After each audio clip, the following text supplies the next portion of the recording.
Welcome to another reaction stream. We're looking ahead to Game Week 8 and looking at the action from Game Week 7, and I would have done it yesterday but I was busy unfortunately, but here we are, and I did put a poll out. A lot of you still wanted to do a reaction stream today, and I have activated my wildcard finally after a few price rises for some of the players I wanted. So honestly, I probably should have played it as soon as pretty much the Saturday deadline for Game Week 7 passed. But it is what it is, you know, and thankfully I'm much better now compared to last week where I was ill, and should be good, and I'm looking to get a new setup and some new stuff coming to the channel. So thank you very much to everyone who's been supporting. Game Week 7, in my opinion, obviously, it was a really kind of low-scoring week in general, but yeah, another red arrow for me, a more significant one than Game Week 6 was, and yeah, from around 50k in the world, 55k to 81, so not ideal, but still in a decent position and can definitely improve on some things. And I think the wild card is definitely a great time to play it, and I was considering to use it in Game Week 7, but there were some players, even Mason Greenwood for example, and Sarr, that I thought could do really well in Game Week 7, and I could cover Chelsea pretty well with Rudiger, which to be honest, it would have been the case if he had gotten the clean sheet, and in the end it was Azpilicueta, the Chelsea defender, who ended up being the best one.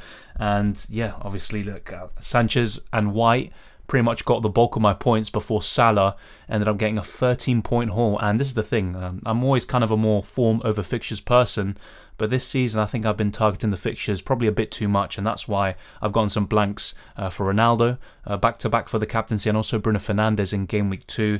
Mikel Antonio blanked as well. Brentford, a late winner against West Ham, and Brentford are no mugs. They're looking really decent at the moment. They're around 7th in the Premier League table, and it's looking really good. Ben Rama as well, he's still a good option and one of the best in my opinion around his price, but there are so many alternatives in midfield that I don't think you have to go for him.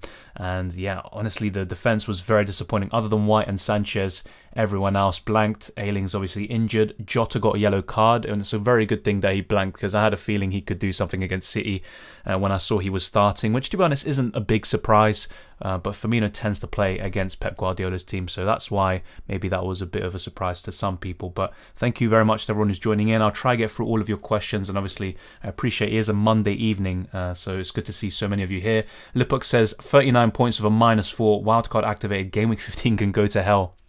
Yeah, I mean, we can still prepare. There's more than enough time. We have 7-8 game weeks to prepare for Game Week 15 when Man United have some fixture swings. And even then, do you want to double or triple up on United? Probably by that time you would, but it's not really something that you have to do in my opinion. And what FPL has taught us this season is that no one is absolutely essential. Salah is the closest to it, and the form he's in is absolutely sensational. And some people, I'm not sure who in this chat or anything, but some people would have gotten rid of Salah, maybe taken a -4 and got Lukaku up front, because Salah was facing Manchester City, and in the end he can still do really well against anyone. So it just goes to show sometimes that certain players you just don't want to kind of mess with and tinker too much of your team. And Salah's always someone I've been saying about keeping. It's not really anything, you know, it's no genius on my part, it's just I think kind of common sense. Rhys James injury update. Well, it looks like he's not going to be featuring for England, and Ben Chilwell is actually taking his place in the England squad, and I'm not too sure how many weeks it's going to be, but don't be surprised if he misses Game Week 8 and potentially 9 as well. But it shouldn't be too long, obviously. That's what it looks like at this moment in time, but there could be a later development or injury update. Grealish or Foden? Based on yesterday's performance, I have to say Foden, but the thing that kind of worries me about him is his minutes. Then again, though, with Grealish and all the other options available, you'd probably expect Grealish to maybe get a few, maybe not less starts, but at least fewer minutes than he has been doing recently. And of course, he did get subbed off early against Liverpool, and he just really wasn't at it. Didn't have a really good performance. But Foden, on the other hand, very influential. And I have to say, Bernardo Silva, probably a bit unlucky not to get man of the match. He was absolutely fantastic. Not someone I'd be targeting for FPL, but just in general, just watching as a neutral, watching the game, that he was absolutely fantastic. Welcome, Rahul. Thank you for joining in. What to do with Alonso? Keep or sell? If sell, them for which Chelsea defender? Already have Rudiger. I still think Alonso's a good option in my opinion. The kind of worry with him always is he's going to sometimes be benched for Chilwell, but the good thing is that he doesn't come on too often for 1-point cameos. But if you want someone who's going to play every single game pretty much for Chelsea, then just go for Rudiger or Azpilicueta. They're going to get you that. Azpilicueta's a bit of a hybrid between Rudiger and Alonso because he's got a bit of attacking threat, and he's also really nailed. So he might be the ideal choice. And of course, the 10 points does sway a lot of people now into that direction. And Christensen's still a good choice. I still maintain that, but he's also going to be another one who's not going to play every single game. Welcome, Nicholas. Good to hear you're better. Thank you very much, mate. Yeah, it's good. Thank you, Mustafa. But yeah, it's just an illness, you know. Was feeling bad for a few days, but still got some videos and live streams out. And here we are, much better again. Should be pretty much fully, you know, well, you'd say, by tomorrow. Saka and Walker or KDB and Hwang or Foden and Jesus. A lot of good choices there, to be honest. Look, I really like KDB, but against Burnley, you know what? I'd really like him on a free hit, but beyond that, long term, do you really want to have him when you have Son, you have Salah, of course, you've got Vardy, Lukaku as the premiums that you probably want to go for, and maybe even Trent at the back? I'm not too sure. So out of those that you mentioned, I do like Foden and Jesus, but I would still go for a City defender. And maybe instead of Jesus, I go for another attacker. But of course, he's been doing really well so far. Hello from the friendly neighborhood. Could I be a mod? Yeah, sure thing. I tend to kind of go after the chat. So after the chat is done, I look at, you know, the live chat afterwards. I do like a quick summary, and then I'll maybe add a few more mods. So I'll definitely consider that. Harry says, not wildcard in Game Week 7 hurt, but I always wanted a wildcard over the international break. Avoided the Liverpool versus City game too. Yeah, and also, to be honest, you might have an advantage with all the kind of quarantine rules. Apparently, Rafinha is one of the players who's not going to be affected, so he's going to play in Game Week 8 against Southampton. So that's good news. But you can also maybe just get on top of the curve or ahead of the curve with some injuries and COVID cases and stuff like that. So I don't think it's the worst decision in the world, and maybe with some of your kind of Game Week 7 wildcard picks, you might not have gotten too many more points. Welcome. Hey Dylan, what's up, mate? Good to hear you're feeling better. Thank you very much. Good to see you on the chat once again, mate. Son essential wildcard, not in my opinion, but I want to say changed my mind, but I've been more, how do I say this, more settled on getting Son on my wildcard, and I'll be showing you my wildcard team at the moment, and I'll be also releasing more videos in the coming weeks. I'm going to be doing a best wildcard team, so I'm going to show you different kind of squads you can make with different players. One can have Vardy and Lukaku, for example. Another one can have just Vardy, maybe Son, and different players, you know, maybe different goalkeepers that you can go for. I'm also going to be making a team selection video, quite early one, where I show my initial wildcard team and kind of break down all of my picks, and then I'll be doing an updated one closer to the deadline, and that will be, you know, close to the final kind of touch, and then you'll see my final team in my deadline stream ahead of Game Week 8. So plenty of content there, and I'm also planning to rate your teams and your wildcard teams in a video, which I wasn't able to do unfortunately last week, but I'm looking to do so. So what you can do is send me your teams through Twitter and Instagram, Dylan_RCM. I'll be showing you the socials later on screen. And then, yeah, you can literally just send a clean cropped image of your team, and I'll be kind of just giving my thoughts. It's not necessarily a rating as such or a number. It's about the feedback, you know, what's good, what could be improved, and all of that. But if you do want ratings and numbers, then let me know. Good evening, everyone. Thank you, The Flying Dutchman. 43 points, a slight red arrow for me. To be honest, a lot of people got red arrows this week, and anyone who had, for example, Jimenez, Azpilicueta or Son, or Captain Salah, for example, probably saw a green arrow. Salah's the one and true GOAT. Also, which 7-9 midfielders for the coming fixtures? Foden, Grealish, Mount, other options? Yeah, at the moment, Salah's looking like the best choice, to be honest, and he has been for some time. Obviously, we've been kind of swayed and attracted to these options like Ronaldo and Lukaku. They haven't really been doing it, or at least not in the last 2 game weeks or so. They're still really good choices, but Salah at the moment is just on another level. Probably, in my opinion, the best Premier League player at the moment. Overall, I'd say De Bruyne is also a really good shout, but right now it has to be Salah probably. And as for the best midfielders, I'll be showing you kind of my team very soon for the wildcard at the moment, but I think Son, Salah, definitely probably the top 2. Rafinha still a really good choice. I think from those you mentioned, Foden, Grealish or Mount, definitely Foden. But just bear in mind with him, he might not start every single game, because when the Champions League comes along, let's say City play Leipzig or PSG, they may play Foden in that game and then bench him in the Premier League. So that's something that could happen. But one actually really good thing about City is that they play Burnley next, and their record against Burnley is absolutely insane. They beat them last season 5-0, and they've scored like 31 goals in their last 5 or 6 appearances, something ridiculous like that. And I saw a stat actually that Mahrez, 30% of his goals for City have come against Burnley, which is mind-blowing when you put it like that. So if you're on a free hit, I think Mahrez could be a fantastic punt, but he's not that type of player I'd want to keep beyond that. And the reason why I mention Mahrez is because, oh, geez, I just lost my train of thought there. Sorry, I had something come up. But the reason why I mentioned Mahrez is because Gee, what was I going to say? Jesus Christ. But yeah, I'll think of it at some point. As for other midfielders, I'd probably say... this is where it gets a bit tough. Saka's a good choice, but once again, I have to be honest, I don't really like the Arsenal choices too much in terms of goal output. I prefer the defenders like Tomiyasu and Ben White and even Ramsdale at the back.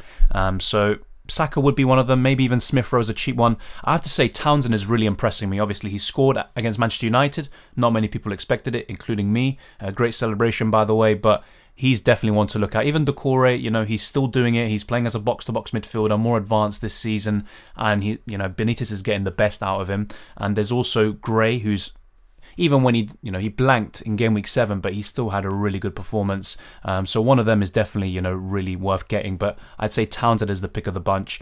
So one of those midfielders from Everton, I'd say Foden, Son.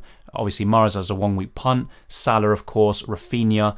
And as for other ones, Benrahma's still a good choice. But if you have Antonio, I don't think you need to go for him, to be honest. Sarr, look, if it wasn't for the fixtures, I would definitely be advocating him because he's probably one of my favourites around his price. The problem is, you know, the fixtures that he has. So, yeah, I'd definitely be looking at some of those players, to be honest. And other than that, really, I'm not too kind of impressed by the rest at the moment. Obviously, different options will come about. But yeah, let me know what you guys think in terms of the best midfielders. Let's see. What have I missed?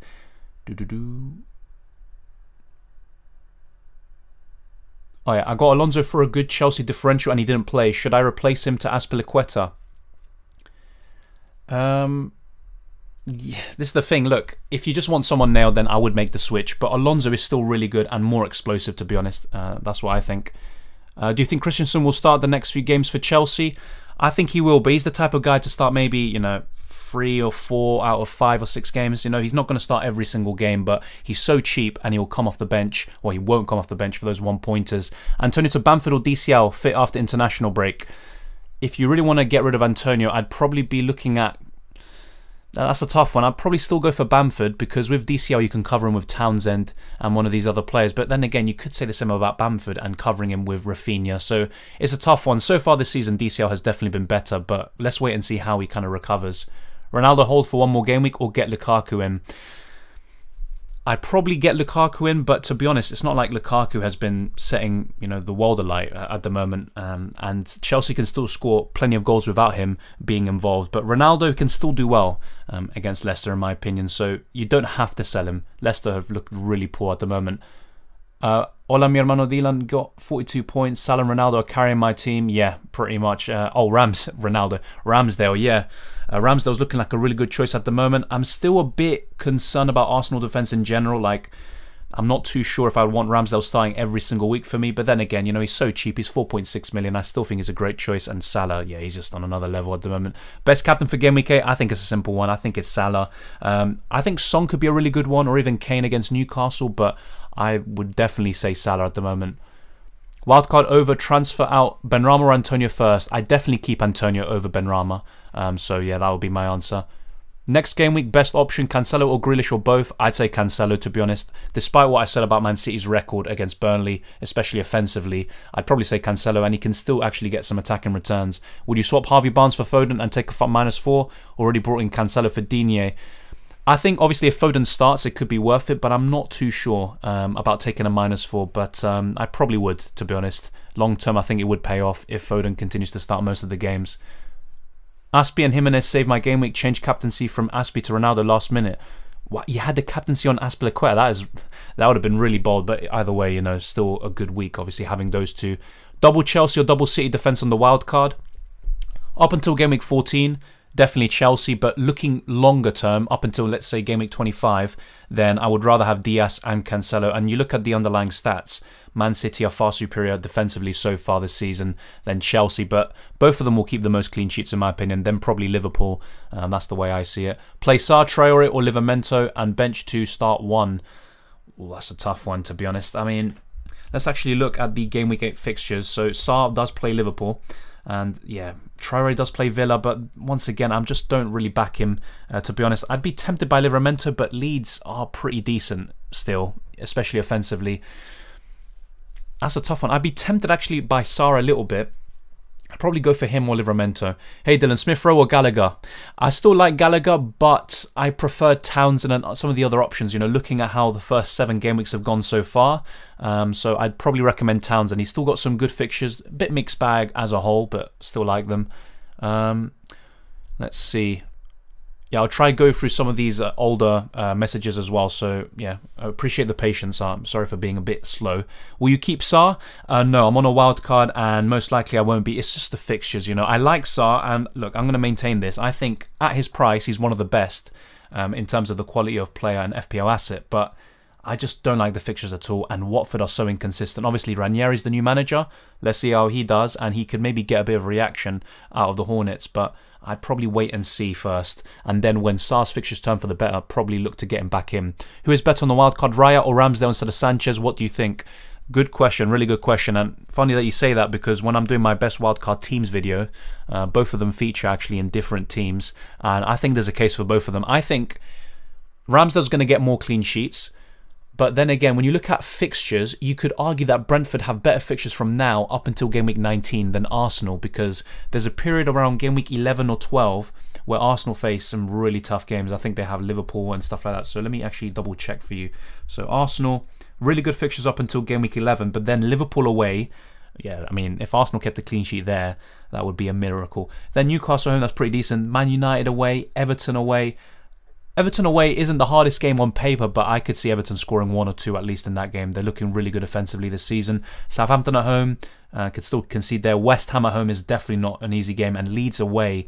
Then obviously you've got fixtures like Norwich away and Wolves at home, then followed by City at home and Tottenham away. So on the whole, there's some really good fixtures for Arsenal and Ramsdale, but it's not as good maybe as first advertised, but still I definitely recommend having an Arsenal defender or cover like Ramsdale, Tomiyasu or Ben White on your wildcard, but you don't have to have them.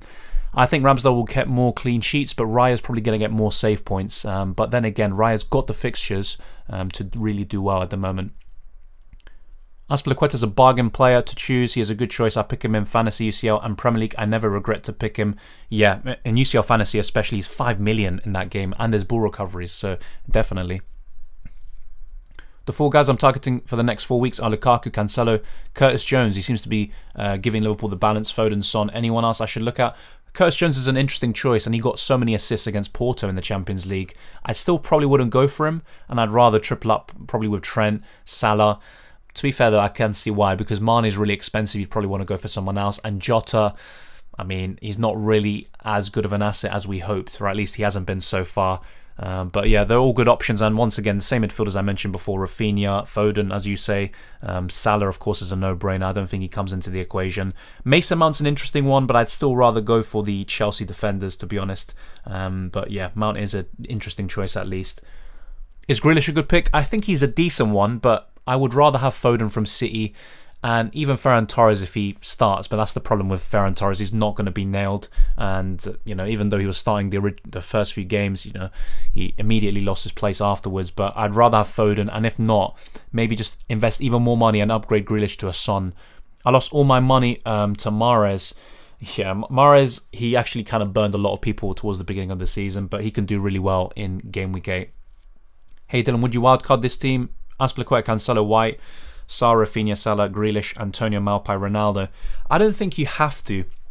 Now, let me just show you my case. Now, this is my current wildcard team. Feel free to completely, you know, destroy it. There could be some changes, and I'll be explaining some of them. I've been very tempted by Vardy, by the way, even over Lukaku potentially. So let me know what you think of this team on screen. But the reason why I actually wildcarded is because I don't have Rafinha like you, Ahmed, and I don't have Cancelo. I don't have Azpilicueta. And also just the City kind of cover maybe midfield. So you have double City, which is pretty good. And I'd say also you've got Maupay, who's a pretty informed striker. And you've also got that kind of free up front, which is the kind of formation I want to go for. The reason why I reverted from that to a 3-5-2 is to really target Sarr in game week 6 and 7. So, you know, it kind of, I'd say, ended myself to wildcard in game week 8, but I don't think you have to. It could be beneficial though, but I wouldn't really say you have to wildcard, but it could still be beneficial. Hey buddy, is Salah on for game week 8 and 9, or is he going for the international duty? I think he is going on international duty, but let's wait and see what happens. Obviously, at the moment, I think he's the best captaincy shout, but if we get news closer to the deadline of him potentially missing out because of quarantine, then that's what the wild card is there for, and also just, you know, we still have plenty of time to arrange our teams accordingly. But either way, if Salah missed game week 8, I probably would still keep him even on my bench potentially, because I just don't want to go without him at all. Who is better on wildcard, Raya or Ramsdale? Yeah, in my opinion, Ramsdale, but they're both good options, like I said. Mbeumo or Gallagher? I'd probably say Mbeumo, to be honest, but they're both good options, in my opinion. Gallagher was looking better in the first few game weeks in terms of underlying stats and even in terms of goal output, but I'd probably say Mbeumo, especially with the fixtures coming up. And Palace can be a bit inconsistent, and also I think they have so many options. Olise came on and scored. You've got other choices like Edouard, Zaha, Eze when he comes back. So I'd probably rather go for Mbeumo. Sanchez, White, Cody, Rudiger, Duffy, Shaw, Gray, Rafinha, Salazar, Antonio, Lukaku, CR7. I've wildcarded in game week 4. Who should I downgrade to bring in City assets? Probably Ronaldo, to be honest. You could potentially go from him to Jamie Vardy. I think that would not be a bad shout at all. Vardy is what people expected Lukaku and Ronaldo to be. That's a really fair assessment, to be honest. Do I swap Saint-Maximin for Jimenez? Probably now, yeah. Saint-Maximin was someone I was talking about a few weeks ago as a good short-term punt. Jimenez is better longer-term up until game week 14, you could say. I don't think you have to go for Jimenez on a wild card. I have actually had him in one of my teams, and I could actually still go for him, maybe over Ivan Toney, but I probably would prefer Toney just for a longer period of time, probably until game week 19, but that's a fair swap, to be honest, Royal. Do you only get a second wildcard hard for the season, or all the power-ups? Yeah, you get 2 wildcards, but for the others you don't get any second chance. And yeah, after game week 18 or 19, that's when you get the second one. Thoughts on Hwang Hee-chan? He's looking really good, obviously, and if he continues to start, which he should after that performance, of course, and his combination with Jimenez I actually like. Obviously, both of the goals he scored were assisted by Jimenez. That could be a really good partnership that Wolves build off, and obviously they've been scoring goals when he's been playing, so I just don't really see any sense of him being benched. At 5.5 million, he could be, I wouldn't go that far to say he could be the new Patrick Bamford, but he could be very similar in terms of maybe reaching double digits in goals, getting quite a few assists as well, and really, you know, setting FPL by storm. So I think he's a really good shout. Someone mentioned him actually around game week 2 or 3, so fair play to those who shouted him out even back then. I'm always the type of guy to wait and see first, because if I don't know a player too well, or I haven't seen them yet in a certain team, I want to see what happens. You know, they might have some really promising underlying stats or performances, and that's when I would start to consider them. I'm not really kind of just, I don't want to jump the gun and maybe gamble on certain people. Can you suggest 3 midfielders for long term? Salah, Son and Rafinha, I think, is an easy one. I'm sorry I joined late. Have you wildcarded? No worries, mate. I only started around 7, and I'll, you know, look to go on for a little while longer, so no worries. I have wildcarded, yes. My original team would have been Sanchez in goal. I think I would have had Rudiger, but no Cancelo. I would have had, wow, I actually forgot my old team. I think I had Ben White, Cody, Ayling, and Luke Shaw. Yeah, I just didn't like that defence. And then in midfield, yeah, I only had Salah really from this. Yeah, I had Brownhill instead of Douglas Luiz. I had Sarr, I had Jota, Greenwood and Benrahma. So a wholesale changes, as you can see. Antonio has stayed in, but even Lukaku and Toney have come back in. Toney I actually had heading into game week 6, then I got rid of him for Sarr. And Foster has also stayed. So pretty much I've made 11 changes on this wildcard. A few things that I could change, and I'll be discussing this in future wildcard videos as well. Ramsdale could become Raya or another goalkeeper. That's something I'm yet to decide on. And if I do that, I may get Ben White, potentially Livramento as my kind of budget defender. And another thing I have considered is going even bigger at the back with maybe double City and double Chelsea defence. The reason why I've opted for double Chelsea defence over double City is because I think the fixtures up until game week 14 are fantastic. Meanwhile for City, they've got really good fixtures for the next 3, but then after that, they face Man United away, Everton at home, West Ham at home, and Aston Villa away, which aren't the easiest of games. But then just after that, in game week 15 onwards, probably up until game week 25, their fixture run is fantastic. So that's when I could move one of the Chelsea players, Azpilicueta or Rudiger, to Diaz and then double up on City defence. And another kind of thing that kind of puts me off having double Chelsea and double City defence is I'm relying too much on those two teams keeping clean sheets. I think I'd rather have a bit of a balance, double up on one team and then spread the kind of risk elsewhere, despite how good both of them are, of course. So that's kind of my thinking at the moment, but I may change. If I decide to have a draft of Lukaku and Vardy in it, then Son is probably the one who's going to make way. There's no way Salah gets out of my team, by the way, unless he's injured or something like that, or he misses several weeks because of a particular reason. But yeah, he's kind of a mainstay. Rafinha around his price because of the fixtures, and also just I like what I see. Maybe not in Game Week 7 specifically, but in Game Week 6, he was absolutely exceptional. It was so nerve-wracking watching him. Townsend I like around his price. What I could arguably do is go for Mbeumo instead of him, and maybe upgrade Tony to a Jimenez, or go for Huang Chan. He's another one I could go for. Antonio is not a must-have. Despite how good he's been this season, you could maybe go for someone else. So maybe he could become Jimenez. So there's different things I can go for. And I have to say, this might sound a bit unpopular, but Lukaku, I think, isn't an absolutely must-have on a wildcard, despite how good his fixtures are. And the only kind of game week where I'd be scared of not owning him, like really scared, is Game Week 9 against Norwich. But the rest, I mean, maybe Newcastle away, but the rest you could maybe get away with. Burnley at home obviously is a fantastic fixture as well. But yeah, Lukaku for the next 4 looks really good. But Vardy is looking sensational at the moment. So that's kind of my thinking behind my wildcard. Let me know what you think. Of course, there are different ways to go about it. And this defender, yeah, let's actually look at his goal, or his FPL output at the moment. So Janssen, some people have mentioned him before. And look at this, 6 points against Arsenal, 9 against Palace, 7 against Villa, 2 against Brighton, 5 against Wolves, 4 against Liverpool, and 5 against West Ham. So he's gotten a few assists in recent game weeks and a few clean sheets to boot. So obviously he's looking pretty decent, but maybe what I probably will do is move him on to a Livramento or someone else, maybe Ben White. And if I do that, I'd probably get the Brentford goalkeeper in Raya. So yeah, maybe he's not kind of a mainstay in my team. There's a few players who probably will stay for up until the deadline, really. But this is kind of a solid foundation. I'll wait and see what happens. But yeah, of course, there's nothing like a perfect team, really. Let's see. Mate, exact same team. Wow, that's very interesting. Maybe that's a sign. Maybe it's a good sign. Why not take Antonio out and start Jimenez? Better fixtures for sure and back in form. Potentially, I mean, it's probably because I still prefer West Ham as an offensive unit and as an overall team over Wolves, despite how bad Game Week 7 was for the Hammers. But yeah, it is something I'm considering.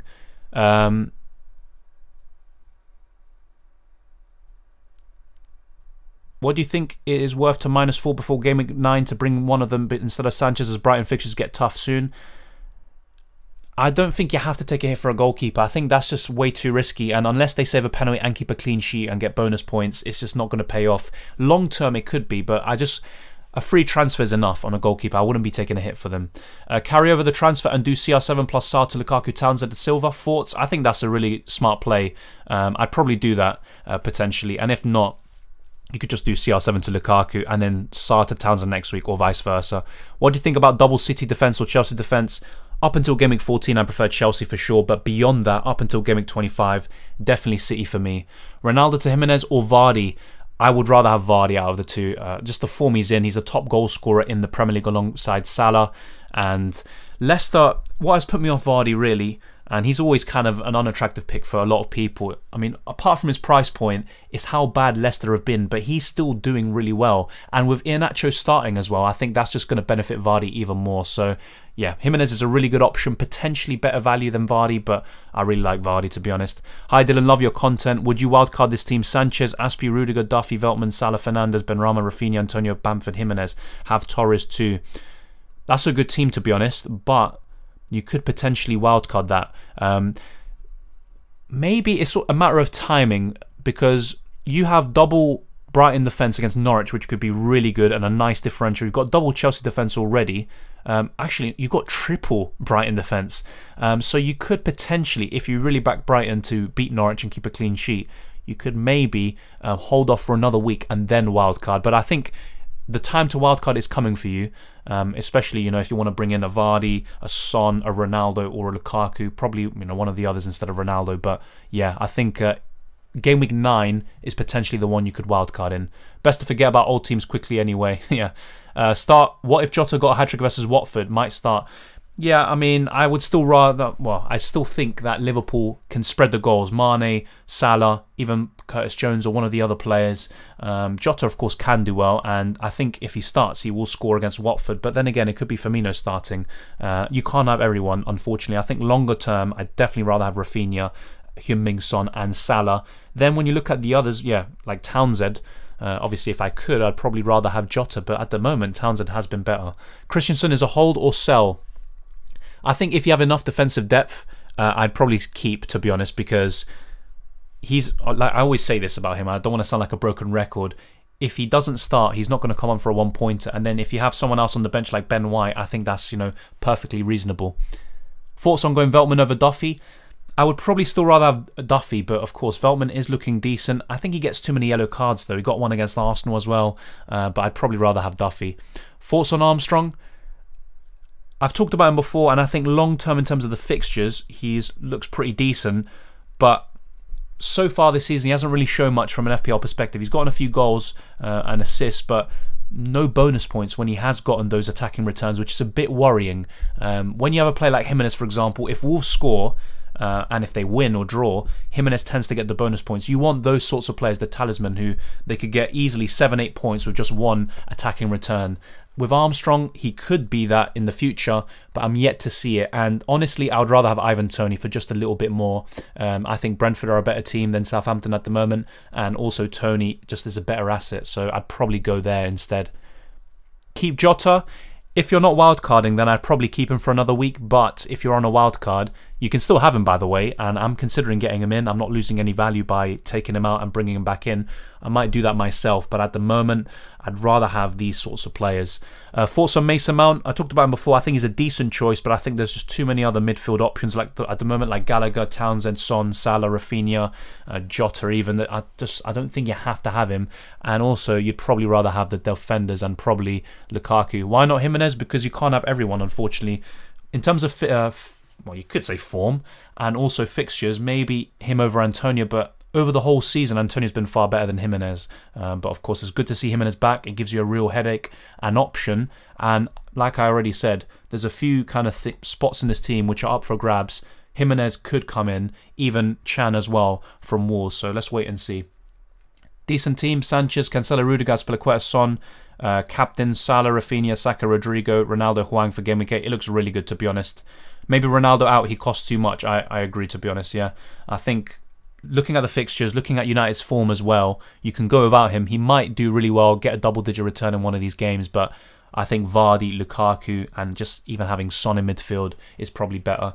And yeah, as for the team with Son captain, I really like that. Son as a captain could be really good, to be honest. And yeah, you don't have to wildcard, for example. Sanchez to Ederson.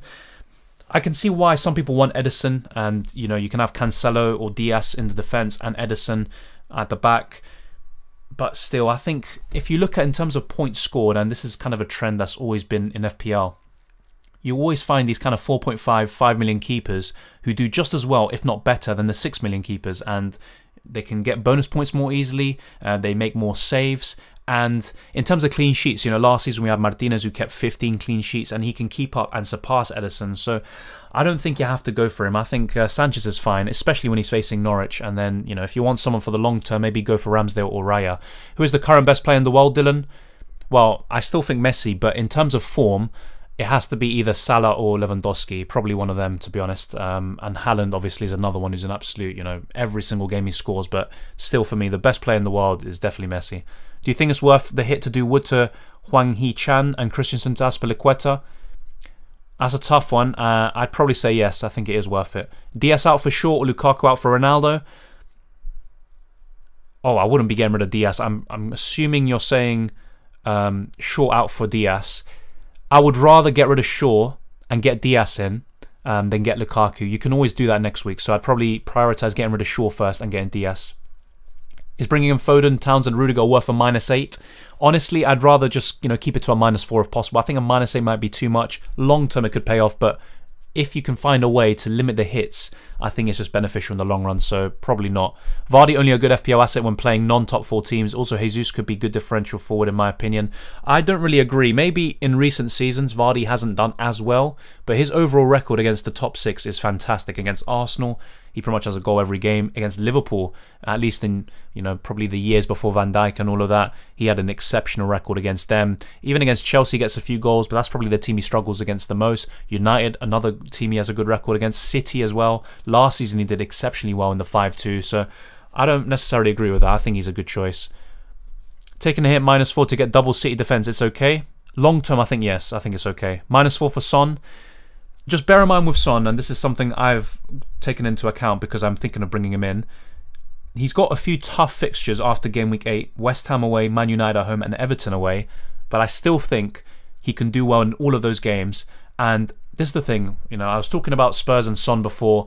Around his price, for a team like Spurs that are struggling to score goals, you want to see a bit more. We did see a bit more against Aston Villa. And the thing I like about him is he's got goal and assist potential. He's pretty much the talisman at the moment. It's not Kane.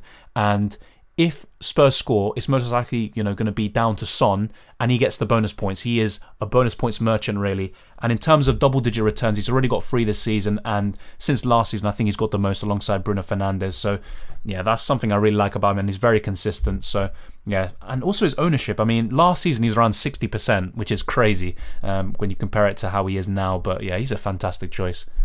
Vardy or Son? That's a good question. I think I'd probably say Son. The reason why I say that is because I look at the fixtures up until, I'd say, game week 15 for Spurs, and I really like them. Vardy's got a few kind of mixed bag ones. He can still do well, by the way.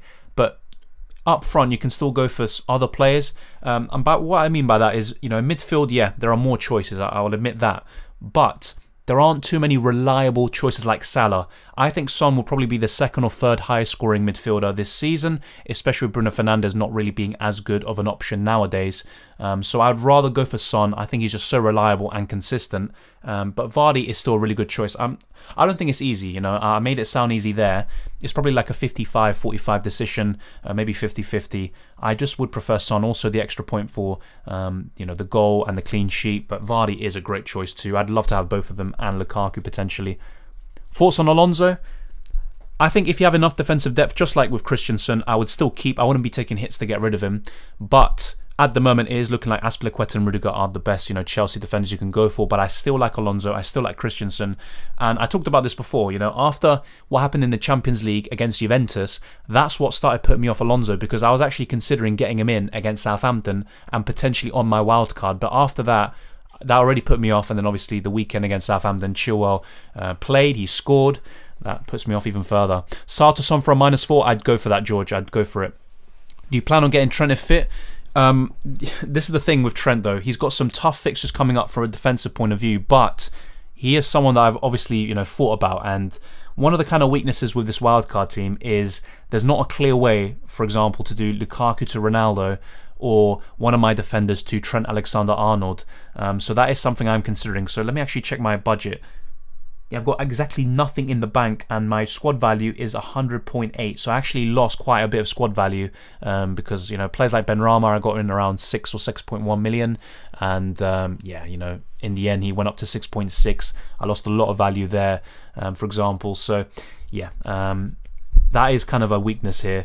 And what I would ideally want, if I'm being completely honest, is having City, Chelsea and Liverpool cover at the back, especially with Trent, who is pretty much like a midfielder. So I have thought about it, to be honest, and it's something that might actually change in my wildcard team. But yeah, it's a really good point that you make. Was trying to catch price rises and thought Rafinha was 6.5, not 6.6, so transferred him for a player that could go up in price, and I was planning to bring him back, but now I have to pay 0.1 extra for him. Yeah, the price rises can be volatile, and sometimes the kind of price prediction sites aren't entirely accurate, but still, you know, Rafinha's a really good choice. Even at 6.6, he's worth it, but of course it's frustrating if you're only 0.1 off. Messi is the best right now, lol. I mean, like I already said, in terms of form, he isn't, but as the overall player, still the best in my opinion, and probably Lewandowski second. But right now, in terms of form, it's definitely, you know, I have to say Lewandowski or Salah. Rate my team: Sanchez, Alonso, Cancelo, Trent, Salah, Rafinha, Mbeumo, Doucouré, Tony, Lukaku and Antonio, Gallagher, Rudiger, Semedo. That's a really good team, Laser. Thoughts on having both Raya and Ramsdale to rotate? That could be really good, to be honest. That's a fantastic idea. If you have enough money, I'd probably advocate that. And looking at your team, I'd say you have enough defensive cover there, definitely. You don't even have a budget defender as such. You're going really big at the back. And that midfield is pretty good. I'd rather have Townsend over Decore, but he's been doing really well. So, you know, fair play to you on that. Decore is doing the business. And I like that front three. So overall, that's a good team. And I don't think there's a clear weakness. If you don't have a transfer to make, you could arguably, maybe after game week 8, do Sanchez to Ramsdale or Raya. Yeah, but Arsenal aren't top 6 anymore, let's be honest. But yeah, neither are Leicester, to be fair, or Spurs. Spurs, I mean, as a top 6 team, are they really? Not in my opinion. What is good Itani? I don't know. Well, I don't sound like him anyway. Bench Sarr against Liverpool for Duffy against Norwich. Yeah, I'd play Duffy against Norwich over him. Lukaku to Kane, game week 12. I'd probably rather have Son over Kane. Look, I think Kane is going to get his form back. He's been scoring in the Conference League. He scored a hat-trick against Mura. I think he's still a good choice, but I'd rather have Son at the moment. Taking -4 hits every week for the last 4 weeks. They've all paid off, sitting at 5k overall. Yeah, obviously, I don't think hits are sustainable long-term, but of course, if they're doing well for you right now, then it shows that you can take, you know, the occasional -4 hit. But when it gets to -8s, -12s and above, I just think it becomes far too risky. Foden has a differential 1.3% owned, definitely. From City midfield, long term, assuming he continues to start, he would be my kind of pick based on his performance against Liverpool and obviously what he showed last season. In UCL Fantasy, he was the highest scoring midfielder last season and he was so consistent for them. So obviously he's really good. For Game Week 8 specifically, I like Mahrez a lot because of his record against Burnley and also because, oh yeah, that was, oh my God, I now remembered you know, the thing that I was stuck on earlier. So the reason why I mentioned Mahrez is because Gabriel Jesus is the right winger at the moment, but he's going with Brazil on international duty, so he's going to be missing out in Game Week 8 potentially, and that opens up the space pretty much for Mahrez to start in Game Week 8 against Burnley. So that was my reasoning behind Mahrez and suggesting him, but long term, definitely I'd say Foden. Mbeumo or Tony? I still prefer Tony, but Mbeumo is good, and once again, it's another 50-50 decision, and another thing I could do on my wildcard is maybe even double up on Brentford midfield, or attack should I say, have him over Townsend and then having Tony up front. But yeah, they're both good choices and I still think Tony will get more points this season, but I could be wrong. I think they'll both get a similar amount. Your thoughts on how to get Trent back in? With this team, if I'm being honest, it probably would require a downgrade from Lukaku or Son. But if I downgraded Lukaku, let's say to a Vardy, for example, how do I get to Ronaldo around Game Week 15? But then again, you know, if United and Ronaldo, you know, play the way they did against Everton, then it just shows that he's not absolutely must-have. But with the fixtures Man United have from Game Week 15 onwards, I mean, they're absolutely sensational. So I want to be open-minded. Right now, I definitely don't want any United players, but in the future, I may want to, especially with the fixtures they have, where they could easily do really well. So it probably would require a downgrade from Son or Lukaku because I wouldn't be downgrading Rafinha or Townsend. That would just limit my squad depth even more and also just weaken my midfield substantially. Maybe Antonio, maybe him to the Wolves striker, Chan or Jimenez, you know, that could be something to think about. Or downgrading one of my other defenders. But I think, you know, thinking of it logically, it has to be Lukaku or Son. I'm definitely not getting rid of Salah. So that would be the kind of way to go about it. But once again, I'll be honest, I am considering going without Lukaku on a wild card. But I just think against Norwich, Newcastle and Burnley, it could massively backfire. So at the moment, I have got him in. 2 free transfers, Trent for Cancelo and Greenwood for Son. Forwards, Ronnie, Antonio, Tony. Wildcard not active. Joshua, to be honest, those look really good moves. Just obviously bear in mind that Trent could be back against Watford. So maybe it's not the ideal time to get rid of him, but I think that's actually some good moves. Thank you, George. Hold Mount. I think he's got some really good fixtures, so it's a bit of an awkward time once again to get rid of him, but on a wildcard, for example, I'd probably not even hesitate. I'd get rid of him and I'd go for the double Chelsea defence instead. But that's just kind of my own personal opinion. What should I do? Sissoko out for Smith Rowe and Mbeumo, or Trent out for Cancelo just for Game Week 8 and again getting Trent back next Game Week onwards? Well, you probably wouldn't want to have Trent in Game Week 9 because he does face Manchester United, where they can still do well, Liverpool and Trent, but you'd probably want to have Cancelo anyway. So I'm assuming you'd get Trent back in around game week 10.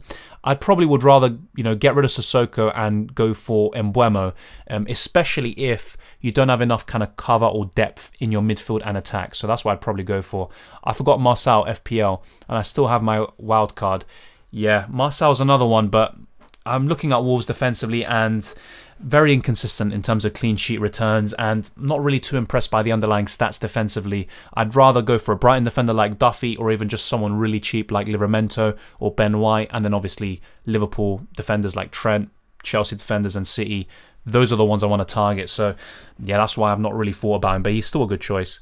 Hello Dylan, how are you? I'm good. Thank you for joining in, Abdullah. Thank you very much. And thank you to everyone who is here. We've almost hit 200 viewers in this stream, so obviously massively appreciate it. It is late on a Monday, so obviously, like I said, really appreciate it. If you haven't already, smash the like button and subscribe if you're new. And tomorrow I'm getting a new laptop and I'm getting a new setup, so I think even the kind of screen recording and the quality of the image should be better as well. And I'm looking to make a few changes, get some more videos out as well. Like I said, there's going to be plenty of wildcard content, so if any of you have any kind of reservations, thoughts, or ideas about the wildcard, you'll be seeing some really good choices in the next few videos. And of course, you can engage with those videos as well and offer your opinions. Maybe you have a better wildcard team than what you see on screen, for example. But thank you very much to everyone who has joined in. Really appreciate it. And let's get back to the team.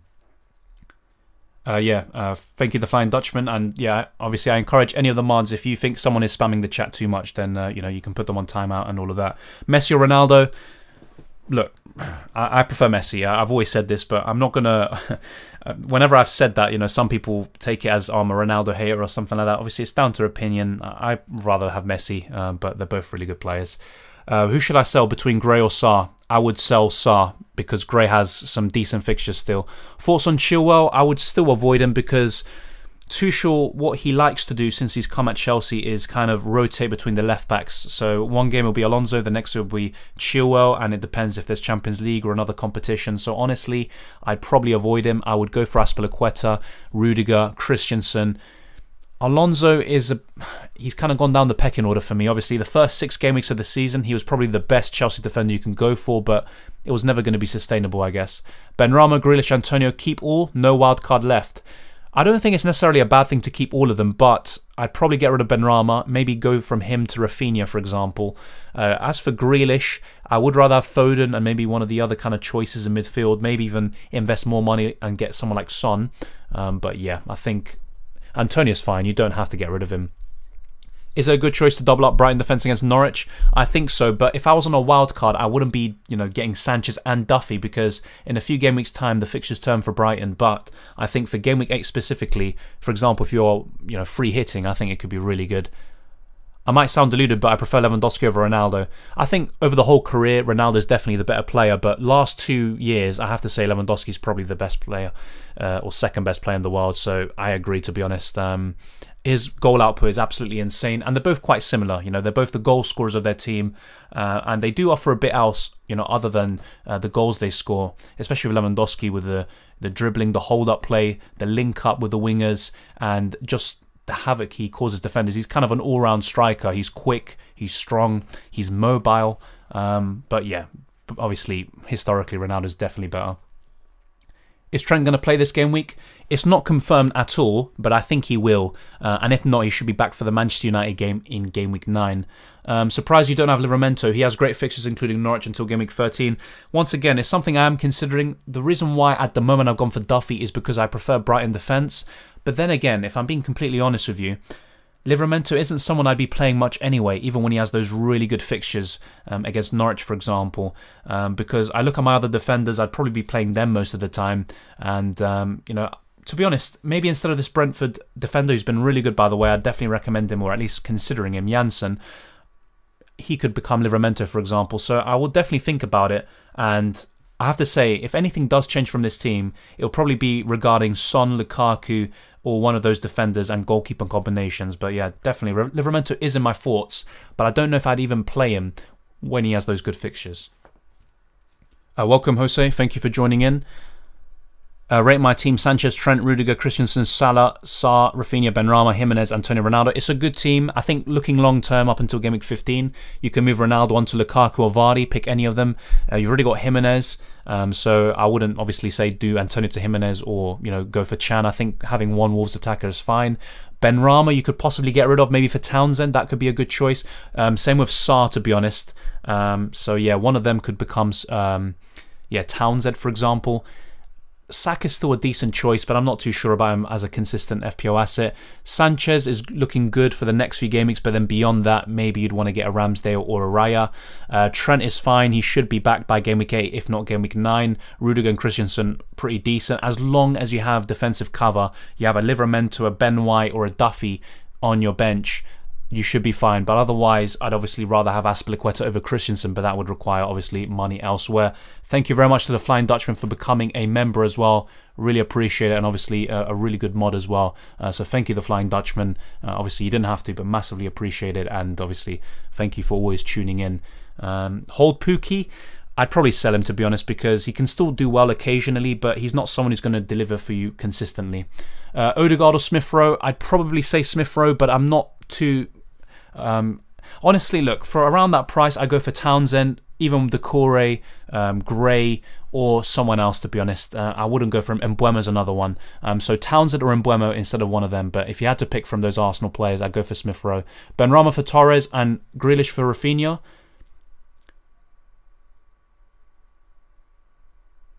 I wouldn't get rid of Rafinha for Grealish, if that's what you're saying. Definitely not. I'd rather have Rafinha. As for Benrahma, this is the thing. Torres has really good fixtures, but I don't expect him to play most of the time. But then again, obviously I'm going to be biased. I've got these players in my team at the moment, but I'd rather have Townsend and these sorts of players, and Mbeumo as well in midfield over Benrahma and Torres. Thank you, Laser. Thank you very much. Simon says your mic is great. Thank you very much. I actually... I need to check the exact model because I got it a long time ago, so I can't remember. But yeah, thank you very much. Obviously, audio is very important as well, just as important as the visual. I'm on a wild card, so what if Trent is back against Hornets? Should I get him in game week 8 despite his upcoming difficult fixtures? Well, I'm not going to sugarcoat it. Trent could do really well against Watford. He could even get 12 points. But if he's then getting 1 or 2 pointers in games against Manchester United, for example, or West Ham, then it is feasible to go without him. So I don't think you have to have him on a wild card, but what you probably would want is a route back to him. And I've already said this before, I think one of the weaknesses of my wildcard team is there's no clear route back to Trent unless I downgrade a Son or a Lukaku, who, to be honest, are long-term picks up until game week 14-15. And I also want a Chelsea, City and Liverpool defender long-term. So I think this wildcard team is definitely not perfect. There's definitely some weaknesses about it, and I'll probably make some changes and I'll let you guys know in future videos. But yeah, I think you don't have to go for him, to be honest, despite how well he can do against Watford. Pretty solid team all round. GG. Thank you at Maxim. But yeah, once again, I think maybe, for example, Janssen could be Livramento, or he could become someone else like Ben White. I could maybe go for Raya instead of Ramsdale. Potentially go for Diaz and just go for double City defence, despite some tough fixtures coming up very soon against Manchester United, for example. And maybe Mbeumo instead of Townsend, Jimenez or Chan instead of Tony. So there's a few things that could change. Maybe Vardy up front as well, instead of Lukaku or instead of Son. So yeah, definitely there's a lot to think about. But honestly, I didn't like the state of my team. 2 red arrows in a row. But I was always planning to wildcard in game week 7 or 8, and if not, holding it for game week 14 or 15. Thoughts on Foden? Really good differential. I think if you want a City midfielder long term, I think he is the best one when he starts. He's not going to play every single game though, especially with the Champions League and the other cups, but he's definitely a good choice, to be honest. Salah the GOAT at the moment, yeah, in FPL. In FPL, definitely he is. And in the Premier League right now, he is the best. Janssen or Pinnock or Tomiyasu. Out of those 3, I'd probably say Janssen, but I do like Ben White at 4.4 million. The reason why I probably prefer Ben White over Tomiyasu at the moment, and obviously we've got a small sample size, but Ben White has actually been getting a few bonus points. Obviously just the 1 in 2 occasions, but Tomiyasu hasn't done that yet. I think in terms of attacking output, Tomiyasu will offer more, but Ben White is more likely to get bonus points. But both good options, and out of those 3, I'd rather go for Janssen, but obviously that's based on what we've seen so far, and we'll wait and see. They're all good options. Thoughts on Rhys James? I think he should be back by, I'd say, at least game week 10, maybe possibly game week 8 or 9. Let's wait and see how that injury develops. But I'd rather go for, I'll be honest, Rudiger and Azpilicueta. I think that's the best Chelsea combination you can go for. Come on, guys, let's reach 100 likes. There's almost 200 people watching. Thank you very much. And maybe by the end, we will reach that, to be honest. Yeah, so it doesn't really matter, to be honest. We'll be patient. Let's reach 100 likes this time. I think we did in the end, obviously, with the deadline stream, but yeah, it happened afterwards. Rico, Henry, or Janssen? I'd probably say Janssen. Happy to support my favourite FPL content creator. Obviously, means a lot, Flying Dutchman. Thank you very much. And obviously, if there's any ways to improve, let me know. For all new members, I'll be putting polls out and asking for you lot specifically what you want to see from the channel to improve in the future. Ronaldo's expected to drop in price. I'll be honest, I probably should check these price rises and falls, the predicted ones. I haven't checked, and that didn't influence my decision at all to get rid of him and play my wild card. But yeah, I'm not too surprised by that. Fernandes to Son or Torres to Mbeumo? I'd probably say Fernandes to Son. Yeah, and I think Torres could potentially start against Burnley and do really well. So I don't think it's the end of the world. And also, Mbeumo plays Chelsea, so it's a matter of time. You can get him in game week 9 or 10, for example. Hwang or Jimenez? I think if they both continue to start, I would probably prefer Hwang, but Jimenez is probably more consistent. And what I like about Jimenez is he's more likely to get bonus points and assists. Hwang is obviously way cheaper. They're both relatively cheap though. And in terms of goal scoring, they could both be quite similar in terms of actual goals, but they're both good. I only dislike the Son pick just because of the price point, and there's a lot of great 7 million midfielders or less. Fair enough. I'll be honest, Stephen, the reason why I've gone for Son is because I look at the 7 million midfielders or less, and I like Benrahma and Sarr, but both of them have really tough fixtures coming up, especially Sarr. So that already kind of rules them out of the equation. And I look at Son, I look at his fixtures up until game week 15. His explosiveness, how consistent he is. He can get so many double-digit returns. If Spurs score, it will likely be through Son, and he can get goals and assists and obviously bonus points in the process. So I think he is probably one of the most... The thing with FPL, I think, is with players, you want to have trust in these players. And Son is one of those players I can just trust, have him in, and I don't have to worry about him, and I don't have to think about when do I get rid of him. And when I look at these kind of cheaper options, I'm not too fully convinced. Even with Townsend, for example, who's been very good, I need to still see more in order to be fully convinced by him. But obviously, that's just a personal opinion, and I can understand why.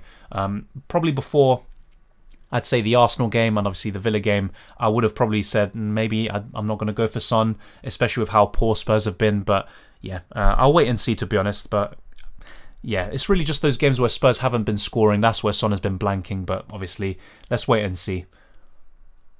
47 points this week, up to 140k from 289. Foden versus Mbeumo, Lukaku versus Vardy. Yeah, look, if I'm being completely honest, for the next 4 game weeks, I'd probably say Lukaku because of the fixtures. But as an overall asset, from what we've seen so far, it's definitely Vardy. And as for Foden versus Mbeumo, probably Mbeumo because of the price point. But Foden, keep an eye on him. He's a really good differential. He could do really well. Do you think it's okay to get Vardy with the next few fixtures or wait until later? Honestly, I don't think it's a bad thing. And I actually had him before Lukaku. And then I just looked at the fixtures and I thought, you know what, I want to go with Lukaku for now. But honestly, I don't think you have to avoid Vardy. And if you don't want to go for him now because of the... Whoa, Jesus, voice crack. If you don't want to go for him now because of the fixtures, then go for Lukaku, go for someone else, and then bring Vardy back in later on. So, yeah, I don't think, it's a matter of timing as well, probably, but there's nothing wrong with getting Vardy in now. He can do well against Manchester United and all these other players. Jesus. Hey Dylan, I don't think Antonio is such a must-have now. Yeah, I agree. Many treat him as irreplaceable. West Ham have difficult fixtures coming up. Thoughts on Lukaku, Jimenez, Antony? I like that front three. And also Vardy's another one to consider, and also Chang. And yeah, Antonio, he's not actually must-have. And I am thinking, to be honest, he is another one who could make way. If I'm being honest, I look at this wildcard team. Having 1 or 2 Chelsea defenders is definitely a cert. Cancelo as well. Maybe even Duffy, Rafinha, Salah. The rest, though, could change. I mean, Foster just as a 4 million, he's probably nailed. Douglas Luiz, 4.5. Yeah, same thing. So they're pretty much nailed in my team. The rest could change, to be honest. But yeah, that's a good suggestion. Oh, Jesus. Thoughts on Chris Wood with nice fixture run and Hwang? I like Chris Wood for the Game Week 8 fixture against, or Game Week 7 fixture against Norwich, but I probably would prefer Hwang. Double Chelsea and City defence, I think there's nothing wrong with that. The reason why I haven't gone for it myself is because City have some tough games coming up around Game Week 10, and I just think I would be relying too much on those two teams keeping clean sheets. I like to spread the risk a bit, but there's nothing wrong with it. You're investing in two of the best defences in Europe, to be honest. I can either do Torres to Foden, Grealish this week, or roll the transfer downgrade Ronaldo next week and do Cody to Cancelo. Which is better? Ooh, that's a good question. I think long-term Torres to Foden could be a good move, but it could backfire this week because it could be a case of Torres starting and Foden potentially not, which would be obviously a bit surprising if Foden doesn't start, but you never know. And then next week, yeah, do Cody to Cancelo. I think, yeah, I'd probably lean towards the second option. Do Ronaldo, downgrade him to Lukaku or a Vardy, and then, yeah, get Cancelo in for Cody. I'd definitely do that. Greenwood's replacement, I think Rafinha, if you don't have him already. I still like him, despite his blank in Game Week 7. I still like him a lot. Should we be playing price rises falls during the wild card?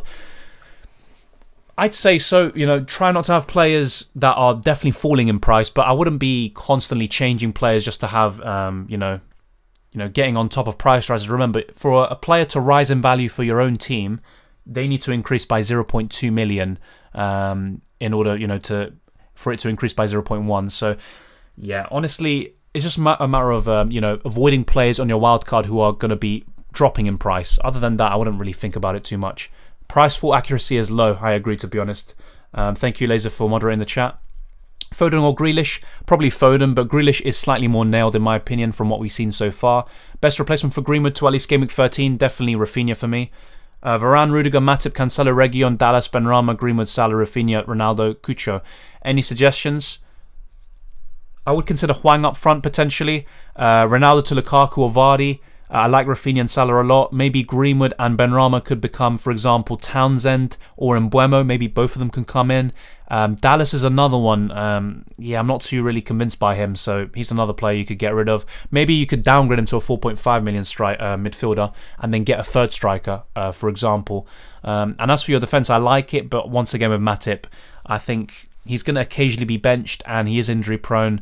I'd rather have Trent, of course, but he is an injury doubt. Varane I'd definitely get rid of, despite United possibly tightening up at the back against these bigger teams and more difficult fixtures. And I'd probably, yeah, get rid of him and Matip. I like Rudiger and Cancelo a lot though. But that's a good team, Carney, but I'd probably, you know, look at those sorts of players and maybe make some changes. Hi Dylan, how you doing? Still remember me? Got 65 points this game week. That's a great score this week. I mean, I'd be very happy with 65, and I definitely remember you. Need a suggestion for midfield, says Yarang. Currently have Saka, Salah, Luiz, Rafinha and Gray. Currently have an extra 1.5 million in the bank. Okay, that's interesting. I would consider maybe Saka, potentially. I'd probably maybe move him on, maybe to Mbeumo, or maybe looking into the future to get Foden. Yeah, that's what I'd probably do with your midfield. All experts or content creators have bad game weeks. I'm guessing he was trash talking me there. I'm not surprised there. To be fair, everyone has a bad game week, and just because I make videos doesn't mean I'm immune to bad game weeks. You know, it is what it is. It's part and parcel of the game. What do you think of Gray? I like him once again. I still like him. Him and Townsend, still my favourite picks from Everton midfield. What I would say about Townsend specifically, because he is in my team, is I am a bit worried about what Richarlison and Calvert-Lewin's return will mean for him, because he's been getting most of his returns when they've both been missing. But I still think Gray's a good choice, and he's been really good this season so far. And yeah, I like the look of him. Chan or Tony? That's an interesting one, to be honest. I probably would say Tony because of the fixtures up until Game Week 19, but what you could do is get Chan, and you can also get Mbeumo, for example, as Brentford cover. Benrahma to Saka. Look, Saka's decent, but I still prefer Benrahma. Not because of the fixtures, though. The fixtures are a bit poor. I'd honestly rather go for Mbeumo or go for Townsend or Rafinha. Rafinha is definitely the one I'd go for. Have Rafinha. Apart from him, who else? I'd probably say Mbeumo or Townsend. Especially if you want someone long-term, probably Mbeumo. Take a -4 to take out Jota for Grealish and bring in Cancelo. I wouldn't get Grealish in for a -4 because Jota could do well against Watford. So I think that's a bit risky. I would bring in Cancelo, though. I wouldn't take a hit. Yeah, just bring in Cancelo, mate. I'd definitely do that.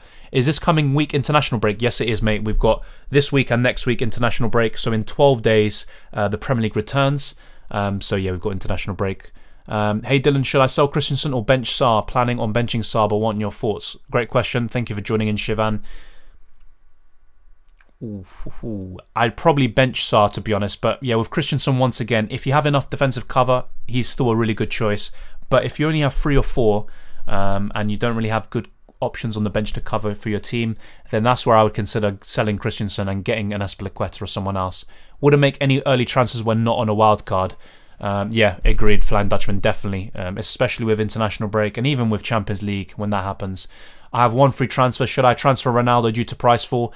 Not even just because of that. I just think there are better choices at the moment with the fixtures and form. I'd probably transfer him out for Lukaku or Vardy. Benrahma to Foden, Grealish or Foden? Probably Foden, but Grealish is slightly more nailed, I would say that, based on what we've seen so far. Sell Greenwood or Benrahma? Good question. Probably Greenwood, but yeah, they're both still capable of doing well.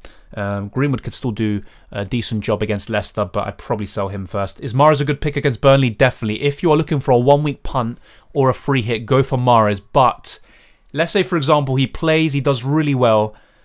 It's then really tricky to get rid of him because he could get 17 points against Burnley and then going into game week 9, he's benched again. So it's really difficult with Mahrez when to know when to get him and then when to get off him, especially with Pep Roulette. But I think for game week 8 specifically, if Jesus is out because of the quarantine rules and him going to a redless country in Brazil for the qualifiers, I think Mahrez is probably going to be fairly nailed to start.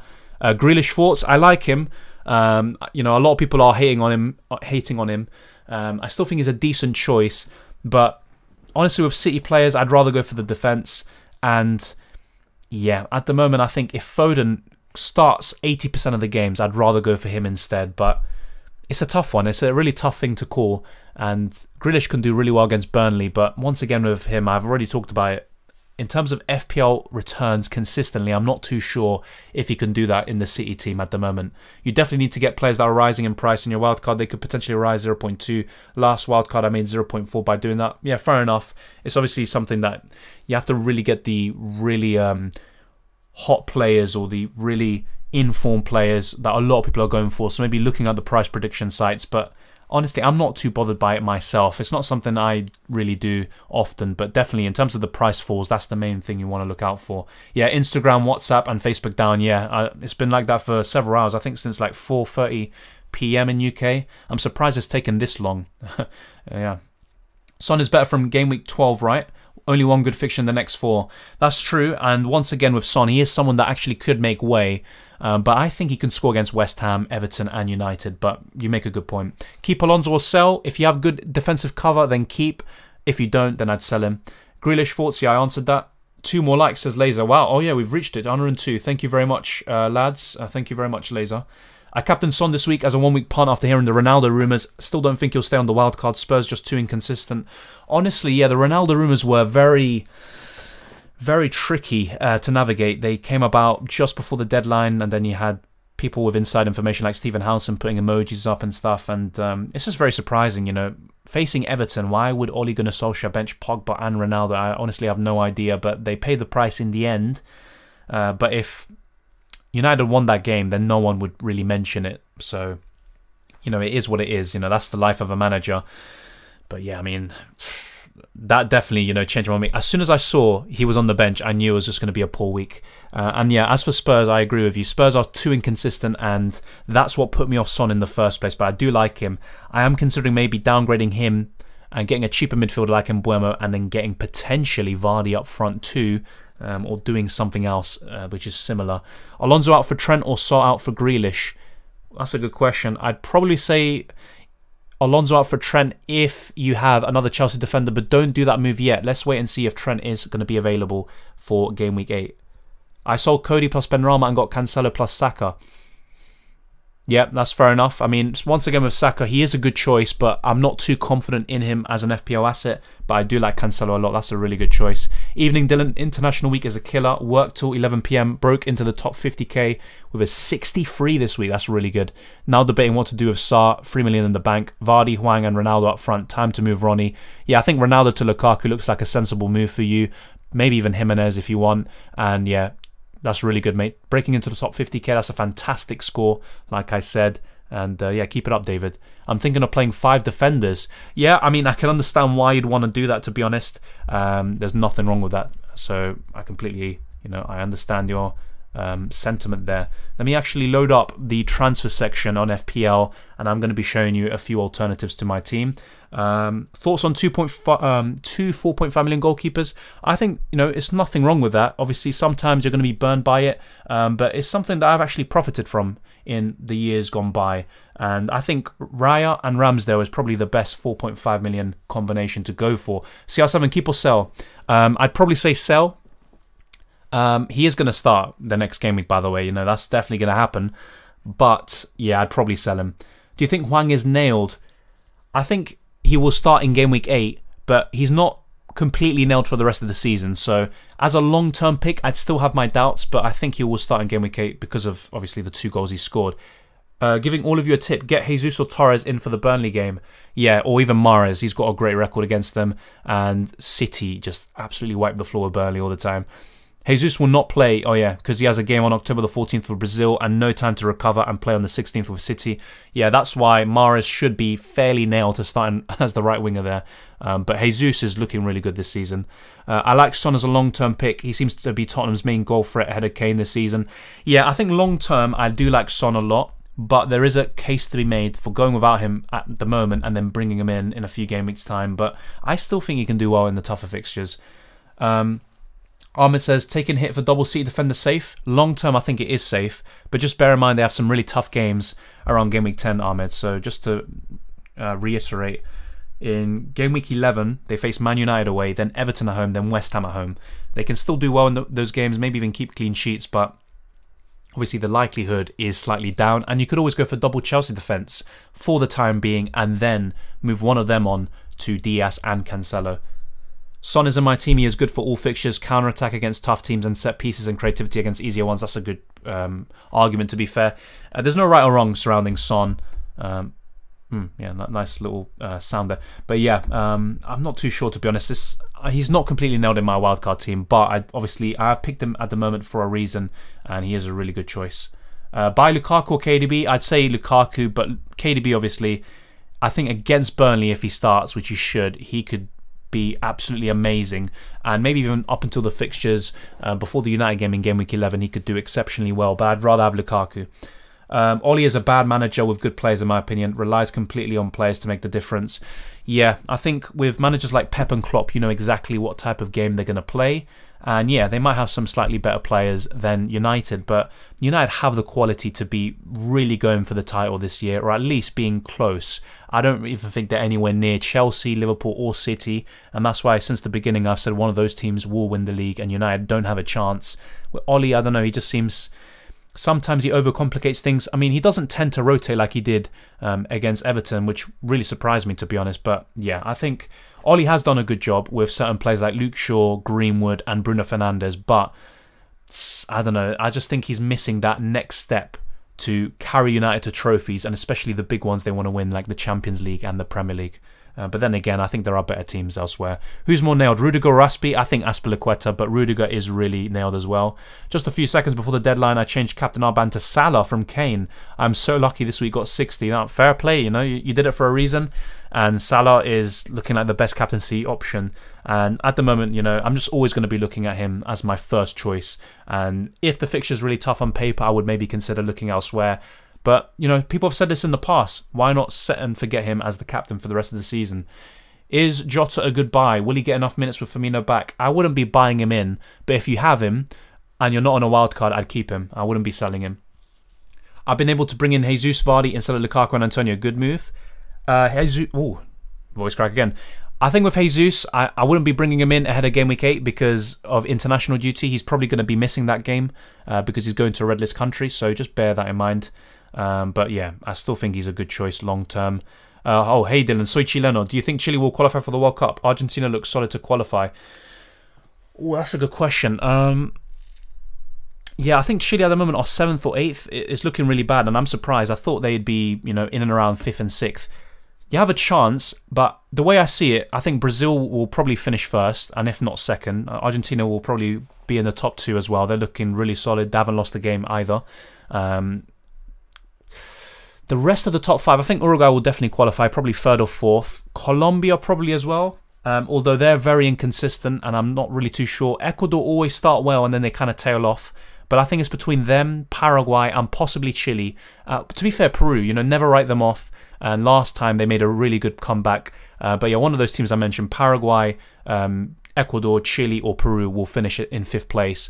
I'm not sure who. So you have a chance, but you definitely have to get your act together very soon, because otherwise, you know, if you don't win, let's say, for example, one of your next 3 games, I just think the chances are very slim of Chile qualifying for the World Cup. And I'm surprised Chile didn't even qualify for the 2018 one, you know, after winning 2 Coppers. But it just shows how tough the qualifiers can be there. I have the exact money to do short to Cancelo. Should I make the transfer now? I get what you mean, because Cancelo's probably going to have another price rise by the time, Game Week 8 comes around. I probably would do it, but I always try to advocate, you know, waiting up until the deadline. Obviously, it's really tempting to, you know, pull the trigger now. What you could do is just wait a bit longer, and then if you see he's going to be going up in price for sure before the deadline, then make the move. But that could still go backfire for you, because he might just go up even when the price rise sites, you know, say he doesn't.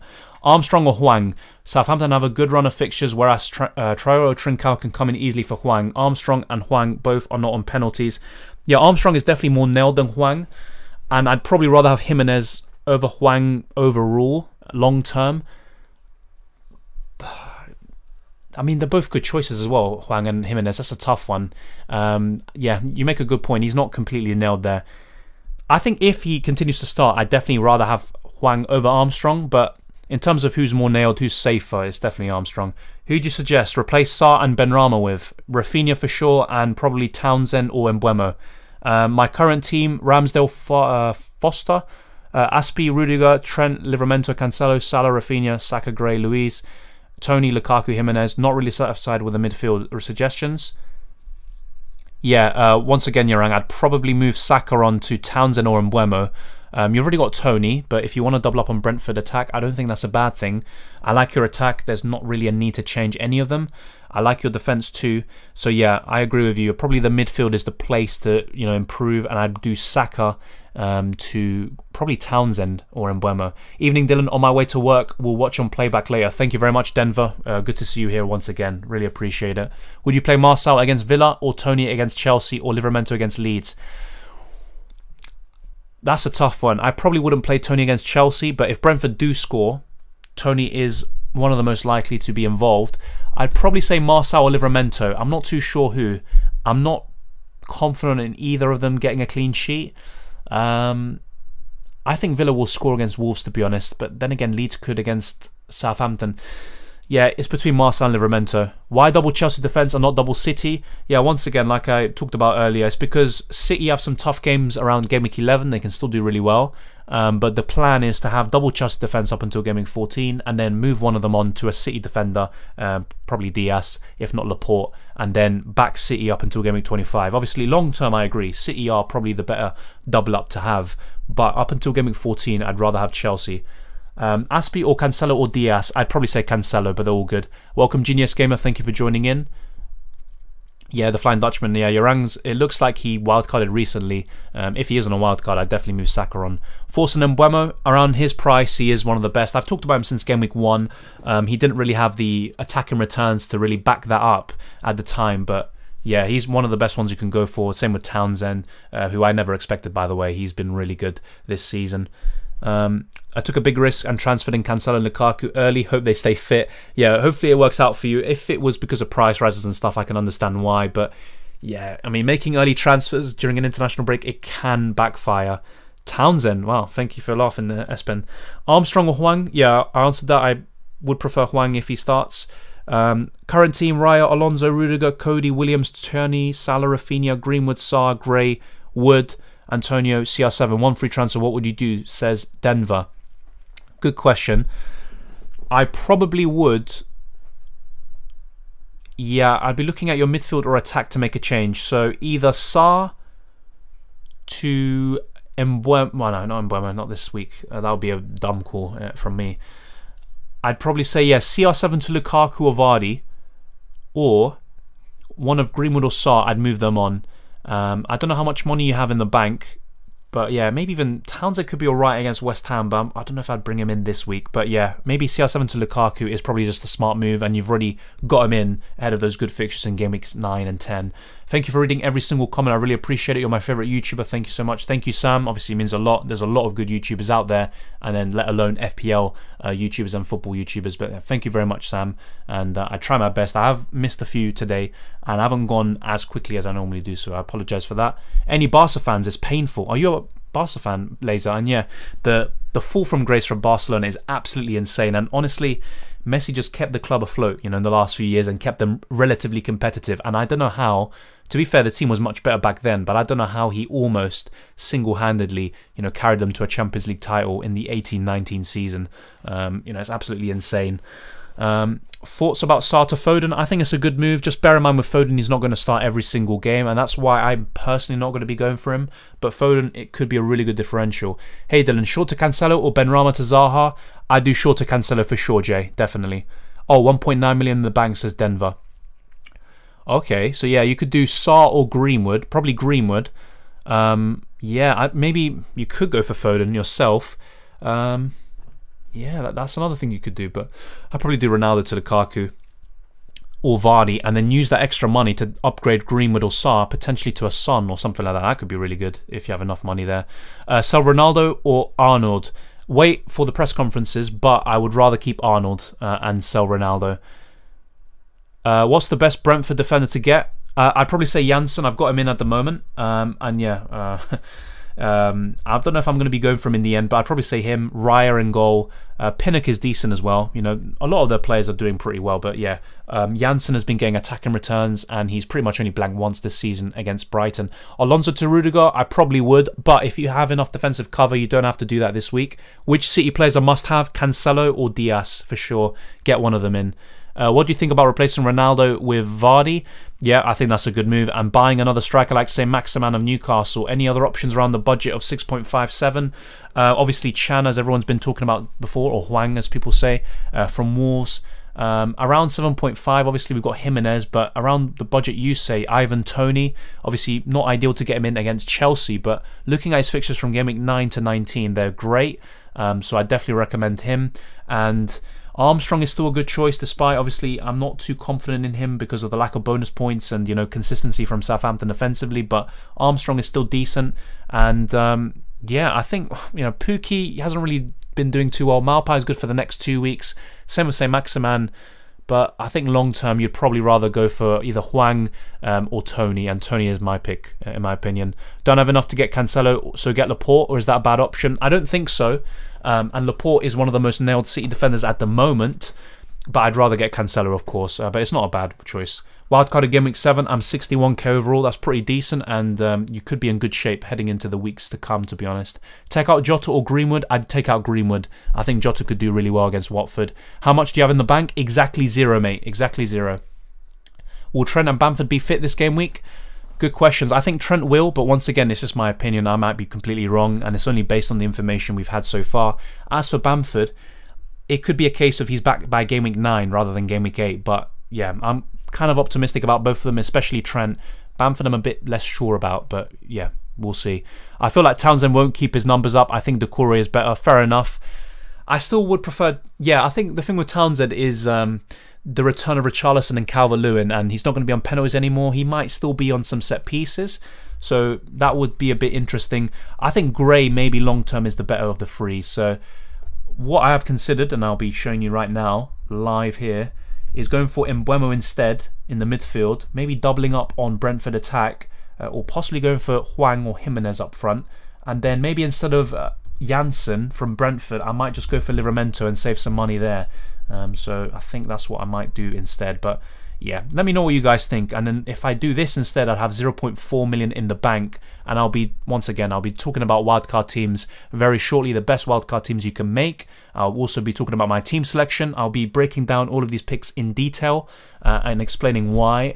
I'll also be making an updated wildcard team closer to the deadline, so you see my changes from my original team selection video. I'll be rating your teams and wildcards very soon, so remember to send in your teams on Twitter and Instagram, Dylan_RCM, the same as my YouTube, and yeah, just send a clean cropped image and you will have a good chance. And I think, well, yeah, I think from the mobile app is fine, but it might be even better if you send it from your laptop and your web browser. But of course, you know, I don't mind too much. I'm not that picky, but if it is, you know, good quality as well, you know, that's the main thing. As long as you can see the names and it's not blurry, you have a good chance of featuring, as well as following the Twitter and Instagram handles, obviously. But yeah. Sell Ronaldo or Arnold? Yeah, I'd sell Ronaldo over Arnold. What do you think of Gray? Yeah, I think either him, Townsend or Doucouré are good choices, and Gray might arguably be better than Townsend long term when Richarlison and Calvert-Lewin come back. I thought I had a bad game week with 47 points, but then saw a green arrow. Yeah, that's fair play, MK. I think that's obviously fine margins. You know, I got 40 and I got I'd say a little red arrow. You know, I dropped 30,000 places, and then yeah, you know, maybe if I got 7 more points like you did, maybe I would have maintained my kind of rank. So yeah, the kind of margins at the moment are really thin. Is Sarr a sell? I like Sarr, I'll be honest, but the fixtures are really poor. We don't know how Watford are going to play under Ranieri, so I'd say probably yeah, unless you have another fire to put out. What about Phil Foden this week for transfer in? I think that's a good choice. The thing I'd be kind of worried about is his starts long term. I think from time to time he might not start, and that will be a bit frustrating, of course. Doucouré is a good choice. I would prefer Townsend at the moment, but maybe with Richarlison and Calvert-Lewin coming back, maybe Doucouré is better than him, and maybe Gray is the Everton player to go for. If not, there's Mbeumo, of course. Why don't you have Arnold? Because he is an injury doubt, and also he's got Manchester United in game week 9. He's also got West Ham coming up soon, so he's got some tough fixtures, and I'd rather double up on Chelsea defence at the moment and get Cancelo. But if I'm being completely honest with you, I would want to have Trent at the back, maybe for Duffy or Livramento. That would probably mean downgrading Son. So let's actually show you a team with Trent Alexander-Arnold. And I will be doing the same thing, by the way, in my best wildcard teams video. I'm going to be showing you a team with Trent, a team without him, a team with Vardy, a team with him and Lukaku, a team with just Lukaku, a team with Son, etc. So yeah, I'm going to be showing you different kind of squads and structures. So yeah, let's go with Alexander-Arnold. And yeah, let's see. So I have 7.1 million. Once again, I'm not really too impressed by a lot of the options around that price. 7.1 million and under, but yeah, let me know what you would do. 7.1 million for a midfielder, who would you go for? If Benrahma had better fixtures, I wouldn't mind keeping him, same with Sarr, but unfortunately the fixtures are really tough, especially for Sarr and Watford. But yeah, 7.1 million, not really too impressed with the options there. Another option would be maybe Tony to Hwang, and then having more money to get that midfielder. Being patient with Traore has led me to lose patience with patience. That's a really good way of summing up. Yeah, Traore is just someone I've never trusted. That's why I've talked about him. You know, he has good underlying stats. He looks really good, but I don't trust him and his finishing. That's why I just don't go for him. I got Cody and Marçal, use free transfer for one of them for City Chelsea defender, or Ronaldo to Lukaku, got 1.5 million in the bank. That's a good question. I would probably... yeah, I'd probably get rid of one of those Wolves defenders first, and then next week do Ronaldo to Lukaku. What do you think about having Mount as an FPL asset? I think he is a decent choice still, but I would rather have a triple up with double Chelsea defence and Lukaku. How to join Rate My Team? When is the deadline? Oh, the deadline is, well, I'm going to be aiming to do the video within the next week or so. Obviously, we've got an international break, so it's a bit different, and the structure will be a bit different in terms of, you know, which days I post on compared to, you know, when it's a normal Saturday to Saturday deadline. But yeah, pretty much, as long as you do it, I'd say, I'd be letting you guys know, of course, but I'd say within the next few days. I'm not really, you know, in a rush to make it. I'm going to be making other videos too, but yeah, within the next week or so, try to send in your team. So by this time next week, potentially, or maybe by, let's say, the end of the week, maybe by Friday or Saturday. I'll let you guys know, of course, just to have more clarity on that. Doucouré or Townsend or Gray? I mean, I've gone with Townsend at the moment just because of his form. He's on set pieces, he's on penalties, but when Calvert-Lewin and Richarlison come back, he'll be third in command there, I believe, or if not second. So yeah, it's a difficult one. He has some assist potential too. They're all good choices though, I think. Double City or double Chelsea defence? Up until Game Week 14, definitely Chelsea, but long term, up until Game Week 25, definitely City for me, and I think they have a better defence. Not comfortable with a double Brentford or double Everton players, just my thoughts. Yeah, fair enough, that's a good point to be fair. In my case, I would have had Townsend, which is the only Everton player, but maybe me having Mbeumo and Tony isn't the way to go, or having Janssen at the back. It's something to think about. I think having one of their players is fine, but with Brentford though, what I would say is that they have really good fixtures up until Game Week 19, so a double up isn't the worst thing in the world. Yeah, Saka, Doucouré, Gallagher. Yeah, Gallagher's still a good choice, to be honest, but I was really liking the look of him up until Game Week 4 or 5, but then even the underlying stats have been dropping down, and then with Michael Elise coming back and, you know, Palace having so many different options and also being very inconsistent, I've been a bit put off by him, but he's still a good choice. Thoughts on Raya? I think him and Ramsdale are probably the best goalkeepers to get on a wild card, at least around 4.5, 4.6 million, and you could arguably double up with both of them. The Chelsea defenders, everyone are going for Azpilicueta and Rudiger, considering Alonso getting a Spain call-up and Chilwell scoring this weekend. What about Chilwell? His price won't go down anytime soon. Fair enough.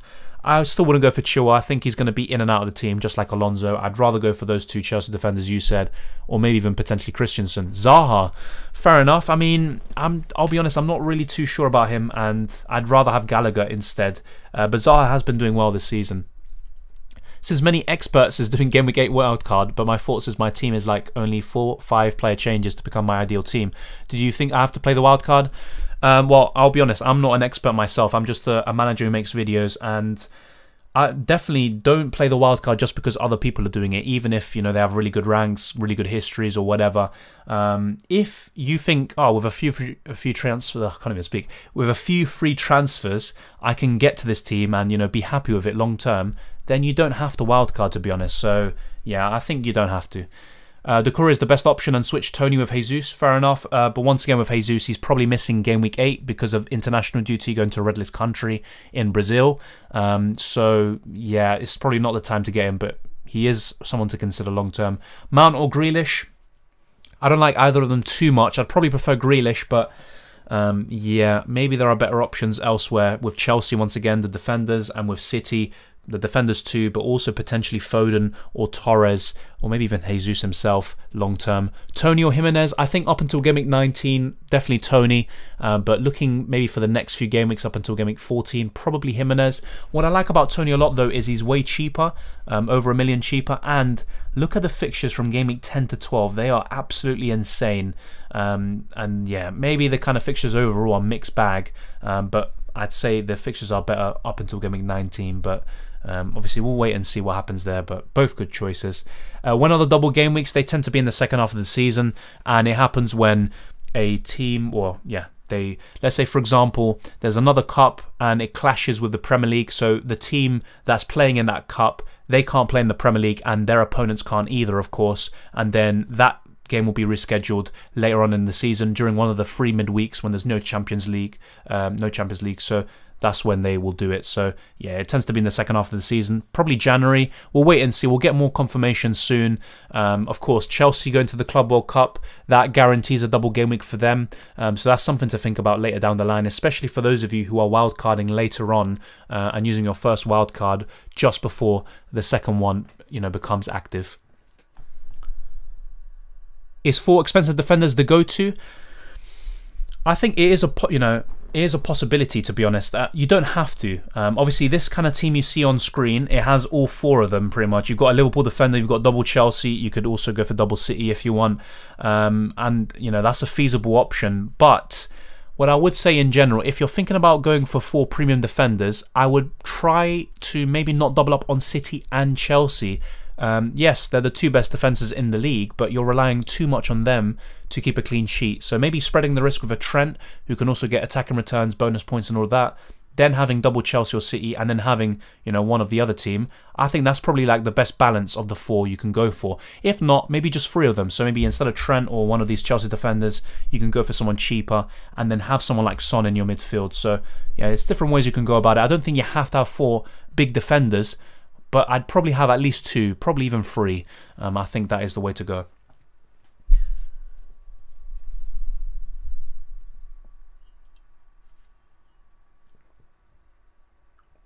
All right, so Thoughts on no Ron or Lukaku and go Son and Vardy and have a good balanced team on wildcard? I think there's a reasonable argument for that.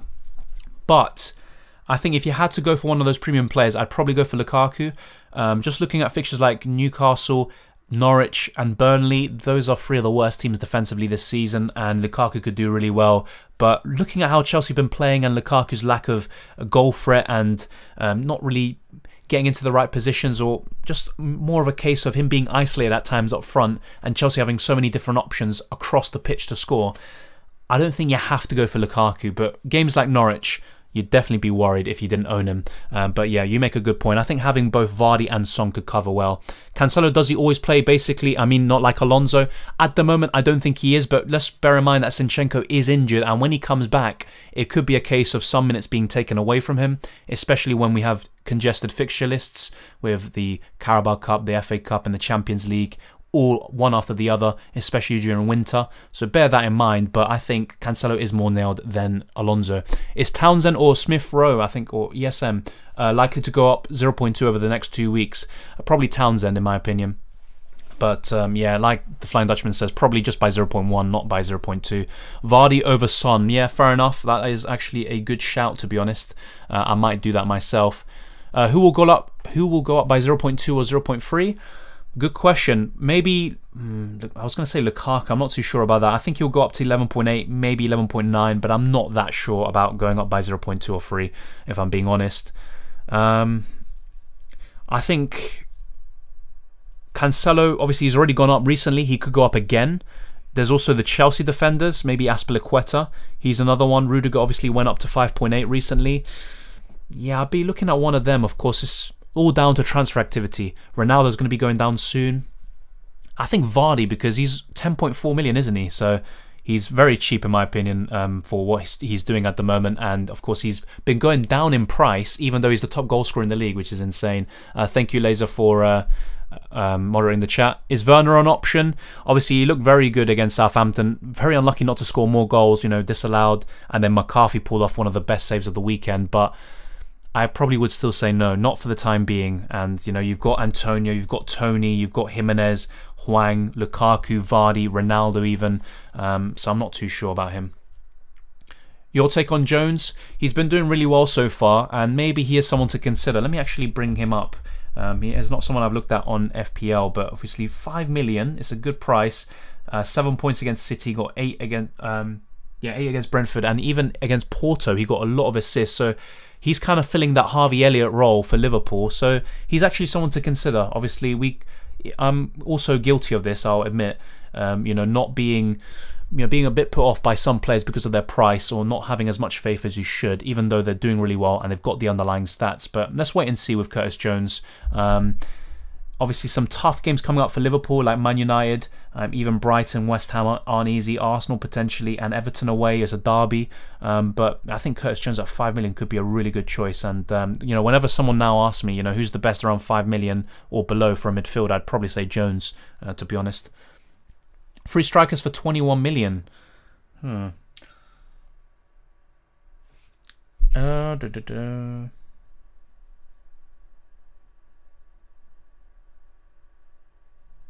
million is quite cheap, so you pretty much have 2 strikers maybe and a budget. But yeah, I mean, try to have one of Lukaku, Vardy at least, in my opinion, and then go for one of Antonio, Jimenez, or Tony, and then the other one could be a budget. That's what I'd say. Foden, maybe. Let's actually check him out. 7.9 million though. I couldn't afford him with this team. I'd be 0.8 million off. But yeah, I mean, with Foden, obviously I was really impressed by him against Liverpool, but I'm just not too sure about him as a long-term asset. That's what I want to be building with this wild card. But of course, I'll be thinking about it. Foden is someone to consider. But yeah, I'm not too sure about him being in my team. Townsend due to rise tonight. Fair enough, yeah. He is in my team. I've just been getting rid of him. Wait, let's see. Where is he? Oh yeah, Mbeumo. Yeah, just showing different alternatives like Mbeumo, who's got really good fixtures. Chelsea players are selfish other than Lukaku. Yeah, but that's something they can rectify. And Lukaku will get some goals, I think, over the next few weeks. I'd be very surprised if he doesn't.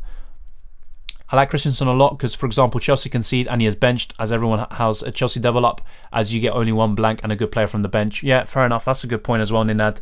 And if you have enough defensive cover, Christensen is a good choice. And he also can get some bonus points from time to time. Tony or Mbeumo, I prefer Tony slightly, as I said before, but Mbeumo is good. Force on KDB, I think for Game Week 8 specifically, he's one of the best captaincy options this week. But overall, I'd rather have Son, Vardy, Lukaku and Salah at the time being. But obviously KDB is one of the best, if not the best, Premier League player overall. Grealish or Cancelo for City? Definitely Cancelo, mate. Should I sell Sarr for next game week? It depends on the rest of your team, but he is one of the players I'd be looking to get rid of if I didn't wildcard anyway. Diaz or Azpilicueta? That's a tough one. I think over the next 3 game weeks specifically, I'd rather have Diaz, but up until game week 14, that's more, you know, kind of a clear victory for Azpilicueta, and kind of long-term set and forget, probably Diaz, but both good options. Azpilicueta will have more attacking returns and maybe bonus points, but Diaz, maybe more clean sheets. I don't think there's much in it, to be fair. They're both good choices. If you won't sell him this game week, keep him until game week 10 and sell on game week 11. Yeah, I agree, Laser. That's a good suggestion. To be fair, Lukaku only blanked against Liverpool, Man City and Spurs. Now, of course, a sturdy Southampton. That's true.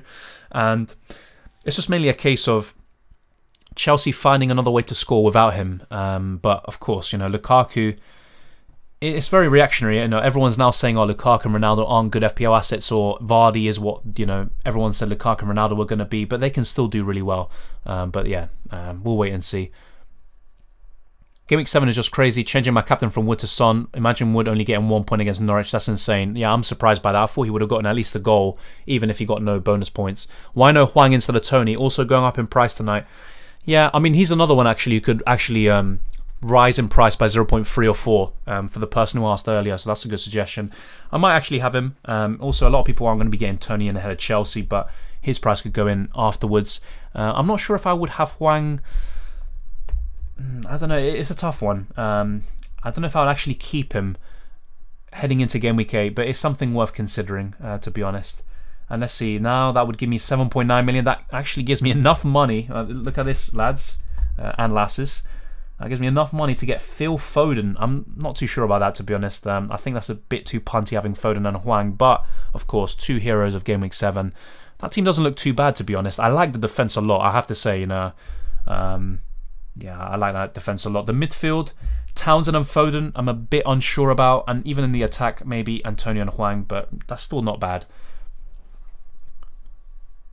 Would like to have a City midfielder, but Pep rotation is unpredictable. Exactly. Gundogan and Grealish are the most nailed. Obviously, same with De Bruyne.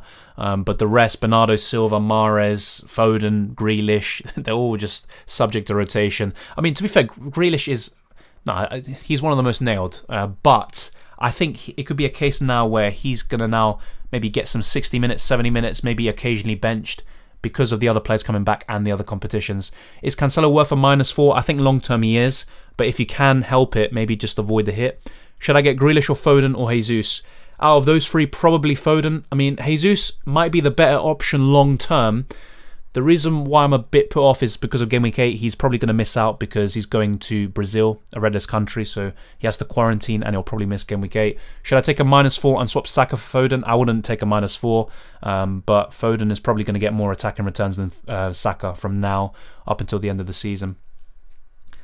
Been playing NFL fantasy for 15 years. Remember to differentiate when you can. Went Vardy over Lukaku 2 weeks ago and put cash in the kitty and vaulted ahead of many players. Yeah, that's a good point. I think sometimes, you know, a player like Vardy or Son, especially with their ownership right now and their explosiveness and their consistency, they can really do well. So that's a good suggestion there from an experienced player. Should I take a hit and bring Grealish in for Sarr? I probably wouldn't, but Grealish could do alright against Burnley. But will he start? I mean, I don't know. Maybe I'm overthinking that one. Force on Pogba, is it wise to bring in Gray in place? Yeah, with Pogba, I would get rid of him, and Gray's a decent choice. You can go for Rafinha instead. If you don't have Rafinha, I'd definitely go for him. There's Foden, Townsend, or Decore, or Gray, like you said. Gallagher's still a good choice. Saka's decent, although I'm not too sure about him. So there's different ones you can go for. Jota or Rafinha, definitely Rafinha, but Jota could do well in Game Week 8. Is it worth selling Sarr and Trent for Son and Cancelo for a -4? I played my wildcard Game Week 4. I think selling Trent for a -4, I'm not too sure about that, but the 2 transfers you're getting in are really good. But yeah, you probably would want to have Trent at some point very soon. Should I keep Alonso onto a Norwich game or sell him for Azpilicueta ASAP? If it's for a free transfer, then I probably would just get Azpilicueta in, but Alonso could start and actually outscore Azpilicueta. So obviously that's a tough one, but Alonso now is going to be 50-50 in terms of starting potentially. Run away from the herd and go on your own when the fixtures are promising. Yeah, that's true. In the case of Heung-min Son, who was in my wildcard team, the fixtures aren't great, but I still think he can score against those teams, but that's a good point. As a Chelsea fan, I think Lukaku won't play every game since he's not scoring goals for a few weeks. The old front three, Werner, Havertz, Mount, could be back very soon. That's an interesting observation, not one I've heard before, and it could be completely right. I wouldn't be that surprised, if Lukaku got benched and then he played in the Champions League instead. Yeah. What's your team value? 100.8. It was 101.4 before. But yeah, I've lost value with some of the players I got rid of. I triple up with KDB, Salah, Lukaku is so tempted but can't afford. Yeah, I agree, but I don't know. With KDB, I'd still rather have Heung-min Son or Jamie Vardy, to be honest. Agreed about Lukaku not scoring, may rest against the weaker sides. If that happens, oh my god, so many people will go into meltdown. But yeah, I have to say I'm really tempted to not go with Lukaku and go for Vardy instead, to be honest. So yeah, let me show you. Let's see, what could we do with Vardy? We've shown some different team structures so far in this video. So let's see. So Vardy comes in.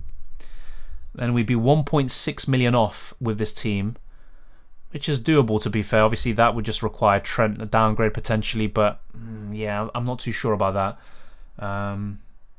Yeah, I mean, that's a difficult one. Obviously, imagine having this team. Yeah, I'd definitely be going for it, but yeah. 1.6 million, I have to find it somewhere. It'd probably have to be Son or Trent if I wanted Vardy in. Maybe even Tony, potentially to a 4.5 million striker, and then just play 4 at the back every single game week. Son or Lukaku captain? I'd probably go for Son because he's facing Newcastle, but Lukaku is a good choice. How is my team? I have no wildcard left. Lloris, Raya, Trent, Creswell, Amati, Tanganga, Rudiger, Gallagher, Salah, Grealish, Benrahma, Rafinha, Lukaku, Antonio, Dennis. The team is good. No wildcard left. Lloris, obviously, he's been doing really well this season, but I think you can save more money elsewhere, especially when you have Raya already.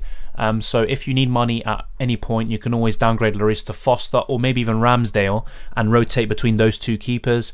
As for your defence, I'd probably move on, yeah, a Marty to a Livramento or a Duffy. Tanganga could become Ben White, for example. Creswell could become a Chelsea or City defender.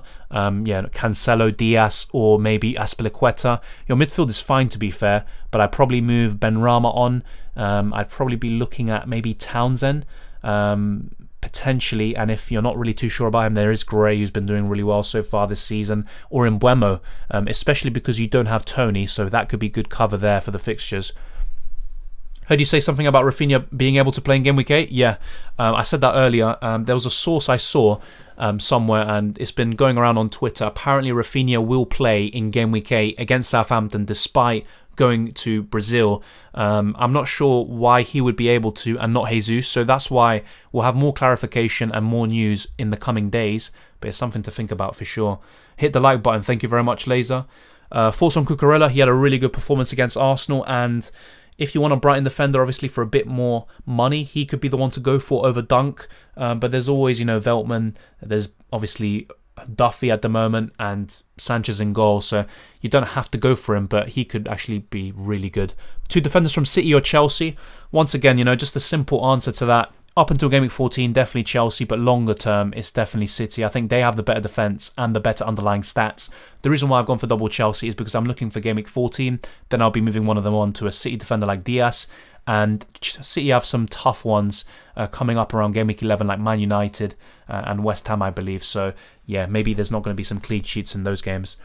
I'm on a wild card. Should I double up Chelsea or double City? It depends what time frame you're looking at. So if you want up until Game Week 14, go for double Chelsea. If you want someone even longer term and you don't want to make a defender transfer, go for double City. I'll be honest, I might go for Diaz in the end over one of those Chelsea defenders. But yeah, I think it's a matter of how long you're looking for. If you're just asking me who is the better defense, I think it's City just by a bit, especially if you look at the underlying stats.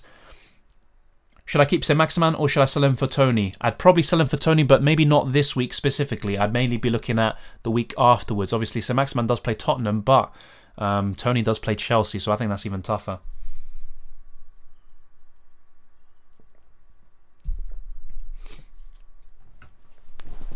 Benrahma to the Doucouré also helps me get Trent back later down the line. Yeah, that's something to think about. I think that would be very helpful, and I'd probably consider it. Should I sell Sarr for Jones on a -4? Not for a -4, but Jones has been really good at the moment. I think you could consider some of the Arsenal players.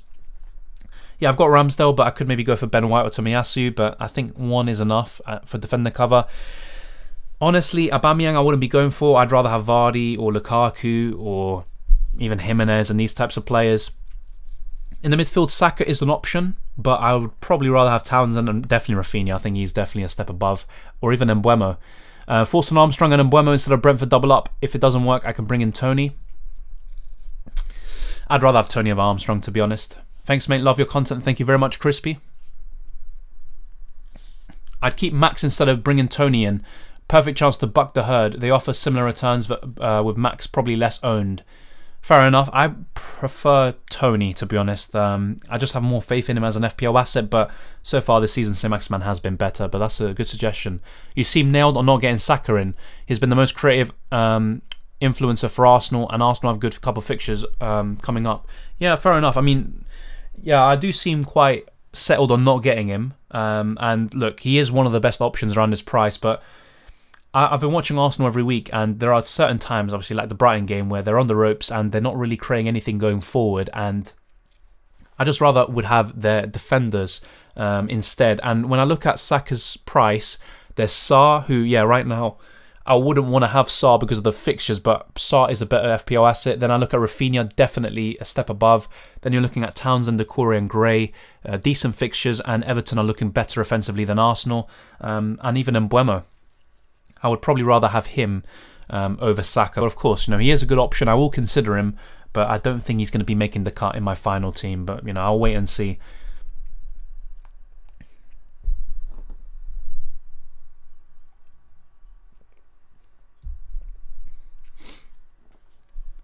Wildcard 11 last game week. Ramsdale, Rudiger, Aspi, Cancelo, Saka, Salah, Dallas, Sarr, Vardy, Antonio and CR7 thoughts. Looking at Sarr out to Townsend or Mbeumo. I like that transfer. I'd probably go ahead with it, but just wait for the deadline. And Dallas is someone I wouldn't go for. He's just not going to do what he did last season. Steven. Other than that, I like your defence a lot. Your goalkeeper's fine. Your midfield's looking pretty good. And I like the attack a lot. You could do Ronaldo to Lukaku, of course. Or even maybe downgrade him significantly to a Jimenez. But yeah, I'd probably be looking at those sorts of transfers. Evening, people. Thank you, the FPL Gameweek. When do you think is a good time to sell Antonio? That's a good question. I mean, maybe even now. He might not make the final cut in my team. Obviously, he's been so good this season. But look at those fixtures. They are awful. I think Antonio is relatively fixture-proof, and he is a good choice even on a wild card. But there are different choices you can go for. So maybe it might be time now to get rid of Antonio. And if not, probably around Game Week 13 against Man City. But he did do well last season against them. But yeah, still, I'd probably... Maybe now, to be honest. The fixtures are really poor. And then from Game Week 18 onwards, that's when you probably want to have him back. Fantastic fixtures, especially Norwich at home. Obviously, remember the hat-trick he scored a few seasons ago against them. And that's when he wasn't really a consistent FPL asset. Why don't you consider Walker a great option for C? Yeah, he's a good choice, but I'd rather have Diaz. I think in terms of bonus points, Cancelo and Diaz are more likely to get them, and Cancelo's just a better option in FPL. And yeah, comments about Walker and Chilwell, how nailed in the future. Many Chelsea fans are quite sure that Chilwell's a better choice than Alonso. I don't think Chilwell's completely nailed, even if Tuchel does rate him more than Alonso. And it just seems a bit harsh. You know, Alonso was really good for the first 6 game weeks, and then or the first 5, and then he had a bad game against City. But to be fair, so did everyone. But yeah, I think Chilwell isn't completely nailed. Walker is more nailed, probably going to play 90% of the games.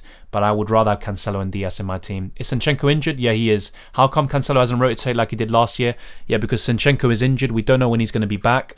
And also, Cancelo's just been doing really well, to be honest. And last season, you know, during City's really good run, Cancelo was one of the big reasons for that. My team is not so different from your wildcard team. That's maybe a sign of, you know, of us being on the right track. Or maybe the wrong one, but yeah, hopefully the right one. Best front three in your opinion? I think definitely one of Vardy or Lukaku. I'd say one of Antonio or Jimenez. And maybe, yeah, one of Tony or Hwang potentially. But I think on paper, Vardy, Lukaku and Antonio would be the strongest. But yeah, that might require downgrades elsewhere. Livramento is a steal. Yeah, once again though with him, I'm not even sure if I'd be playing him, even through those really good fixtures he has. So I'm not sure if I'm going to go for him. Awesome show. Thank you very much, John. Thank you very much. Again, I say double up on Brentford or double up on Everton, just not comfortable. Yeah, fair enough. I think one from each is fine. Possibly even a double up, but yeah, I can understand why. Doubling up on both of them, probably, yeah, not a good idea. Who is the best option in midfield for 5.5 to 6.5 besides Gray? I think Mbeumo, because of the fixtures, is a good one. And I would have said Rafinha, but he's 6.6 now. He is a no-brainer for me. But yeah, because you already have Gray, I won't be recommending the Everton assets. Gallagher's still a good choice, but I'd probably be looking at Mbeumo. Why is Mbeumo an option recently? Isn't Canos a better one? No, I think Mbeumo is because he pretty much plays as a second striker. He's only 5.5 million, and Canos, he really impressed in Game Week 1, but I think Mbeumo's been more consistent, even from a non-FPL perspective. So yeah, I think Mbeumo is the closest to Tony in terms of, you know, level of FPL output from Brentford. Daniel James, not for me. He could do alright, but I'm not going to go for him. With that team on screen, maybe Aspie to James and Tony to Hwang. Yeah, that's a good choice, especially Tony to Hwang, but I would rather have Aspie over James, to be honest. What are your thoughts about Iheanacho? That's a good actually move. He started against Palace. He was a bit lucky with the goal, but his pressure, his pressing was key to that goal. So yeah, Iheanacho at 7 million could be really good. I don't know why he didn't start the season, to be honest, with the form he was in last season and during pre-season. So yeah, I think Iheanacho is a good shout. Should keep Bamford for Game Week 8. I definitely wait for the press conferences, and then if he is ruled out, then just get rid of him. Why not Veltman over Duffy? He is more attacking. Yeah, that's a good point. Maybe Veltman's the one to go for. Or I could just go for Livramento, but yeah, I don't know. I would just like Duffy. I was watching the Arsenal game, and Duffy was still, you know, quite threatening, to be honest. But yeah, that's a good shout, to be fair. Veltman is 4.4. The thing that what I don't like about Veltman is he does get quite a few yellow cards, but yeah, he is a decent choice, and his ownership is very appealing, of course. So it's something to consider. But I'd probably prefer White at 4.4 over Veltman, but it's something to think about. Differentiation idea. Brought in McCarthy in goal just for the Southampton fixture run. Going to call him out and hopefully sell at a profit in a month. That could be a really good one, John. And yeah, once again, Ramsdale on Raya, maybe doubling up or, you know, having both of them and rotating. So yeah, McCarthy could be an interesting one. And that save, like I said, that he made against Werner was sensational. Thoughts on getting Brentford defenders? I actually had, let me show you. So instead of Trent, I had Janssen. And if we see his run again this season, he's only blanked against Brighton. He's got an assist in his last 2 games and a few clean sheets along the way. So he's looking really good at the moment. So Janssen's one to look out for, if not Pinnock. And then obviously Raya in goal. Raya, Livramento, White, Diaz, Benrahma, Sarr, Salah, Rafinha, Saint-Maximin, Ronaldo, Lukaku. That's a solid team, to be honest. And Saint-Maximin is someone you could move on, especially to Hwang. Ronaldo could become Vardy. And yeah, maybe Benrahma could become an Everton midfielder, or Mbeumo, but that looks pretty decent. Hi Dylan, I've not seen your stream before. You have 22 points more than me. My rank is 323k. Shows how crazy the points ranks are instead of top 500k. On my wildcard this game week, I want more news on Trent as this affects my choices. Well, we don't have any concrete news from Trent yet, but the kind of general consensus is that he's going to be back for game week 8. But there is a chance that he isn't, and he's kind of rested and saved for the Game Week 9 fixture against Manchester United, which is obviously going to be a big one. So, yeah, definitely by Game Week 8 or 9, he should be back. And yeah, on a wild card, you could just go without him and then bring him in later on down the line. And obviously, good to see you here, John. And yeah, hope to see you in more streams in the future. Thoughts on Cancelo captain? That could be a really good one, to be fair. But with Salah against Watford, I don't want to overthink it. I think Salah could even be my permanent captain from now on, just with his performance against City. And that goal, oh my God, and that game was incredible. In my opinion, that topped the Brentford-Liverpool game. It was such a high-quality game of football. You had Bernardo Silva, who's arguably man of the match, with the dribbles he was making, you know, going past 5-6 defenders, you know, including Van Dijk and all this. It's absolutely crazy. And then you have Salah dropping Bernardo. Incredible game. How do bonus points... how are bonus points given? Based on, there's a thing called bonus points system, and they basically calculate using, I think, stats, I think Opta stats or something like that. So passes, tackles, obviously shots, chances, you know, the ones you miss, the ones you score. Obviously the goals and assists are a big thing, but yeah, all of these other kind of little things, tackles as well, interceptions, they all play a part. Aerial duels, and then they make a bonus point system. If you check, let me see if I can show you here. Yeah, so if you go on any fixture, even if it's live, and you click on it, and you scroll down here, there is this thing called bonus point system, and then it will show you the players with the highest score. And then those with the highest score are going to be getting 3, 2, and 1. Some people share it sometimes. They might share 3 or 2 or 1. But yeah, that's how it tends to go sometimes. So yeah, whenever there's a game on, or you want to check, you know, previous games, yeah, you can always just click on it and you'll see the bonus point system there. Thoughts on Rhys James for Azpilicueta given he is back? I still rather would go for Azpilicueta because he's more nailed, and Rhys James is more likely to come on for 1-pointers, which I don't like. With the team on screen, is a downgrade to someone like Christensen to upgrade Vardy to Lukaku an option? It is, but honestly, I don't really see Lukaku as a huge upgrade on Vardy, and at the moment, I do have Lukaku in my team. I was just showing some alternatives. But yeah, this is actually my team at the moment, and I've got 0 million in the bank. But yeah, honestly, I don't know. I'm actually tempted by Vardy over Lukaku at the moment. It's something I have to think about. Suggestions for a third striker below 6.5 besides Tony? I'd say Hwang. He might not be the best long-term option, but should start for the time being, and he could be really good. Edouard's another good one, but he is 6.5. Nacho not starting confused me at Leicester. I was expecting big things from him, exactly. And I was thinking of going with him or Barnes. I ended up going with Barnes, and yeah, in the end, Leicester were just looking really poor. Sanchez, Duffy, Marcel, Cancelo, Diaz, Rudiger, Edison in my team. Good time for a bench boost, mate, considering Norwich and Burnley in Game Week 8. No, in my opinion, with the bench boost, you want to use it for a double game week. I think that's where it's really profitable, especially if you use your second wildcard into a bench boost. You can have 15 players with 2 games, which is insane. But, you know, as a single game week, you make a good point. It could be a really good time to bench boost. Is KDB a viable differential pick? He is, and you know, I'm not going to say don't get him, but just personally, I'd rather have Son, Vardy, Lukaku, Ronaldo, Salah, of course, long term. What's the situation now with Lamptey? Planning to get him in someday? Honestly, this is just a kind of personal opinion once again. I'd probably avoid because he's always close to an injury or something like that, so I'm always kind of hesitant and reluctant to get him in, despite what he can offer. I'd probably avoid him, but yeah, at the moment it looks like he's getting back to full fitness, but yeah, I'd probably avoid. Mbeumo's better than Townsend, fair enough, he probably is, to be fair, and I am thinking of getting Mbeumo over Townsend, and maybe Hwang will come in for Tony. There's quite a few things that can change on this wildcard. Son could become a cheaper midfielder, Lukaku could become Vardy, and Tony could become Jimenez. There's so much that could change, but some players are fairly nailed in this team. Decore or Gray, I'm on a wildcard. I'd still prefer Gray, but Decore has been really good too. I don't think there's a right or wrong answer necessarily.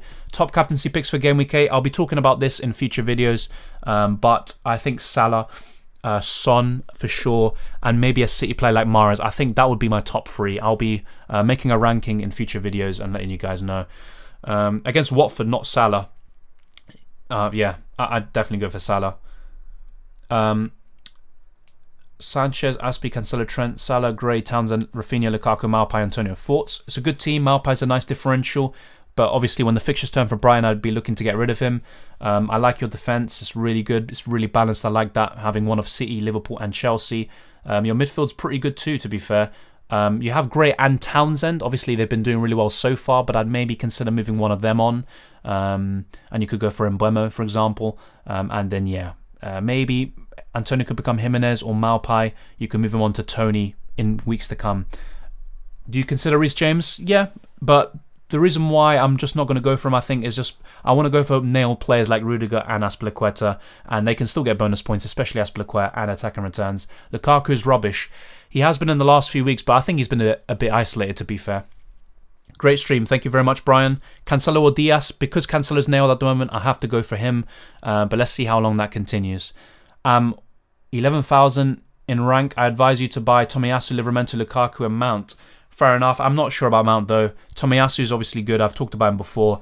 him or Ben White is fine, if not Ramsdale in goal. And Livramento is definitely a good choice. What do you think of Semedo? On a wildcard, I'm not going to be bringing him in because I want to target City and Chelsea and potentially Trent Alexander-Arnold. And then just a cheap defender like Duffy, White or Livramento. But he's still a good choice, but I probably won't be going for him. First season of playing FPL, ranked 573,000 in the world. Do you think it's a good run for a new player? I think so, to be honest. There's not much of a difference, as someone said earlier, between where you are right now compared to where I am or where someone in the top 10k is.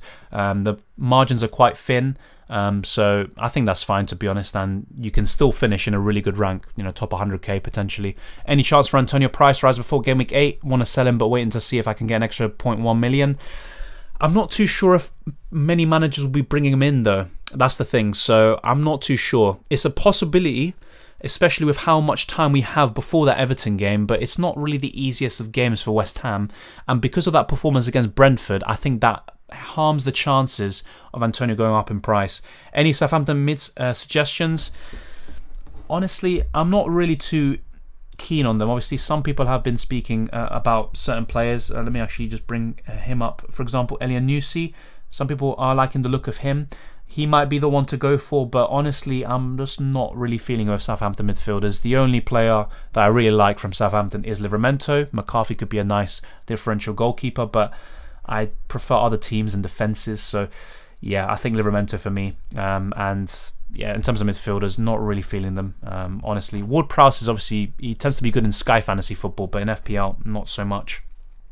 The first game of Ranieri could upset Liverpool, mark my words, potentially. It would be typical, isn't it? You know, everyone captains Salah now, and then he blanks against Watford. De Bruyne or Fernandes? Probably De Bruyne. Yeah, probably De Bruyne, but honestly, I'd rather have Son, Vardy, Lukaku, and Salah. Building on the Southampton differentiation, I'm pairing Livramento and McCarthy. I'm rolling both in the prime fixtures. Chance for points at low ownership. Price then goes up and we sell later. Potentially, but I just think I'd double up with Southampton defence. Obviously, there's a reason why it's a differential. It's very risky. It could pay off, but at the same time, it could obviously go the other way around. But Livramento could get some bonus points or even attacking returns, and McCarthy could get some save points. Lukaku or Vardy? I think, I'll be honest, as an overall asset, I prefer Vardy at the moment. He's just got the underlying stats, he's got the form, he's looking very, very sharp, and he's pretty much doing everything for Leicester up front. But for the next 4 game weeks, you'd probably say Lukaku. Werner to play in future? I'd say so, because Chelsea are playing 3-5-2 more often, but I'm still not too keen on him as an FPL asset. I need to see more consistency, especially with his finishing. Not as risky as some might think it is, fair enough. I ignored when I heard on Twitter Ronaldo could be rested for Game Week 7, changed my captaincy from Jimenez to Ronaldo just 1 minute before the deadline. Instantly regretted it. Life in FPL, yeah, but captaining Ronaldo isn't a bad decision, but obviously with the news that broke out, if I had captained someone else from before, like Antonio or Salah, I probably would have kept it on them and not got it on Ronaldo, but yeah, I captained Ronaldo myself. Hey Dylan, would you triple captain Livramento for $5,000? No, I wouldn't, because I'm not going to get the $5,000, and I just get probably 1 or 2 points for Livramento. No, he could do well, maybe 6 points against Leeds as a triple captain. Any tips on mid players? For mid-price players, I think Townsend, Gray or Doucouré is a good option, or Mbeumo. I'd probably be looking at one of them. Gallagher's still good, but I'm kind of not as keen on him at the moment based on recent form. I think up front, definitely Hwang or Tony as a mid-price option. In defence, Christensen's still good, and obviously Rudiger is pretty decent. Let's see. Raya, good option for the next 4 months, potentially. And once again, one thing you could do if you have enough money is have Ramsdale and Raya goalkeeper combination. That could be really good. It's something that a few viewers pointed out in the stream. It's a very good suggestion. Forson and Mbeumo from Game Week 10, really good. Either him or Tony is fine. You could feasibly double up, but I think one of them's fine. And Mbeumo is a great option. And I am considering going for him over Townsend. Thoughts on Mahrez or Jesus on this wild card? Well, just to kind of, I'll be completely honest, Mahrez long-term isn't a good option, but for Game Week 8 specifically, he should start. Jesus is probably going to miss out because he's going to Brazil, a redless country. He's going to be quarantining, so I would probably say go for Mahrez if you want a 1 week punt in Game Week 8, but then go off him probably as soon as possible. He could give you maybe 20 points or something crazy in Game Week 8, then just run, take the points and run. Grealish or Foden? Probably Foden, but Grealish is slightly more nailed in my opinion. I've been listening in the last hour, and on a few occasions you mentioned you don't like Mount. Can you explain? Of all the Chelsea mids forwards, I think Lukaku, Mount is the way to go. Well, honestly, Mount and Havertz are the best midfielders you can go for. And the reason why I'm saying I don't like Mount myself as an FPL asset, well, I don't think he's a bad FPL asset. I think he's decent, but I prefer having double Chelsea defence and Lukaku. That's the kind of combination I prefer. It's not Mount being bad, but I prefer other options around his price in midfield. And from Chelsea themselves, I would rather have the double Chelsea defence. And Mount isn't as nailed as he was under Lampard. With Tuchel, he does sometimes drop him. So that's another thing that would play a part. Bought Townsend 2 weeks back. Great returns. Good to see him in your draft. Yeah, it might be a bit too late though, being honest, because yeah, Richarlison and Calvert-Lewin are coming back soon. And Townsend won't be on penalties, and I think his ceiling will be lower now. 2 AM here, got to get some sleep now. Thanks, Dylan. Get well soon. Thank you very much, Yarang, and obviously thank you for being a channel member. Good to see you here, and good luck with Game Week 8. Obviously, still a long time, and yeah, thank you, Yarang. You are now a moderator. I'll be also making a few modifications after the stream probably. I've had Harrison since the beginning. Would he still be worth keeping with their run? I probably would get rid of him. Bamford's the only one, as well as Rafinha, that I'd want for Leeds' run. Harrison, I'm not too sure about. Which sub 5 million midfielder rotates well with each other? I mean, below 5 million, I just wouldn't go for anyone. At 5 million, I like Curtis Jones, so go for him. He's the best one around that price. But honestly, below that, you're just, looking at Allen, Douglas Luiz, Ramsey, Brownhill, but they're not going to be starting for you. You don't want them starting. Smith Rowe or Saka? Probably Saka, but I'm not too confident in either of them, to be honest. Good Jota replacements. I think Rafinha for sure. One of the Everton midfielders like Townsend, Gray or Decore. And yeah, Gallagher. Saka's still a good choice. So I'd be looking at one of them. And Mbeumo for sure. Jimenez or Saint-Maximin? I'd say Jimenez. Saint-Maximin was someone that was good for 2 or 3 weeks, but long term, Jimenez was always going to be better. Hi Dylan, you're still going. Would you take a -4, take Ronaldo out for Tony, but really so I can captain Son versus Newcastle, or wait and just do Sarr out for Rafinha? I would do Sarr out for Rafinha. The reason why is because Ronaldo can do alright against Leicester, and I think Son could go crazy against Newcastle, to be fair. But getting Tony in ahead of Chelsea, and if you start him, I just don't think that's worth the hit, in my opinion, Cherie. Rate and suggest on my team: Sanchez, Foster, Trent, Chilwell, Shaw, Livramento, White, Rafinha, Benrahma, Sarr, Salah, Son, Antonio Wood, Saint-Maximin, 1 million in the bank. It's a good team. I like your goalkeeper, but long term you could go for Raya, Ramsdale, potentially. Chilwell, I wouldn't go for him, honestly. Just because I know obviously you've had him from Game Week 1 and you finally got your reward in Game Week 7. But yeah, I just think long term I'd rather have another Chelsea defender like Rudiger, Aspilicueta. Same with Shaw. You can go for a City defender instead. As for your midfield, Benrahma, you could maybe move him on to an Everton midfielder potentially, or Mbeumo.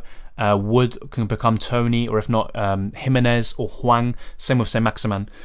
So yeah, that's what I'd do with your team.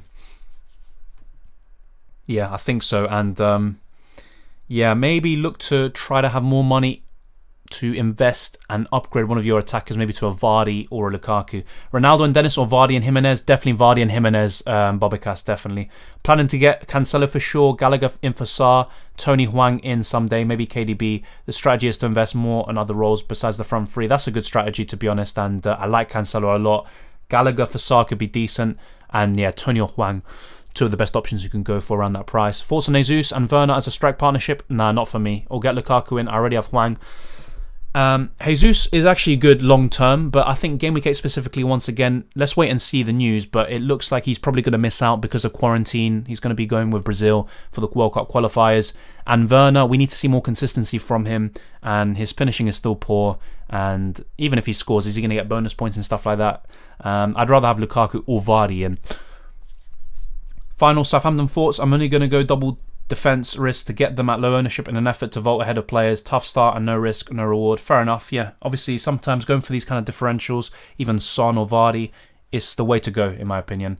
Thank you for the live stream, Dylan. I don't really miss WhatsApp and Facebook right now. Keep it up, mate. Thank you very much. And yeah, is it still down, by the way? Let me check.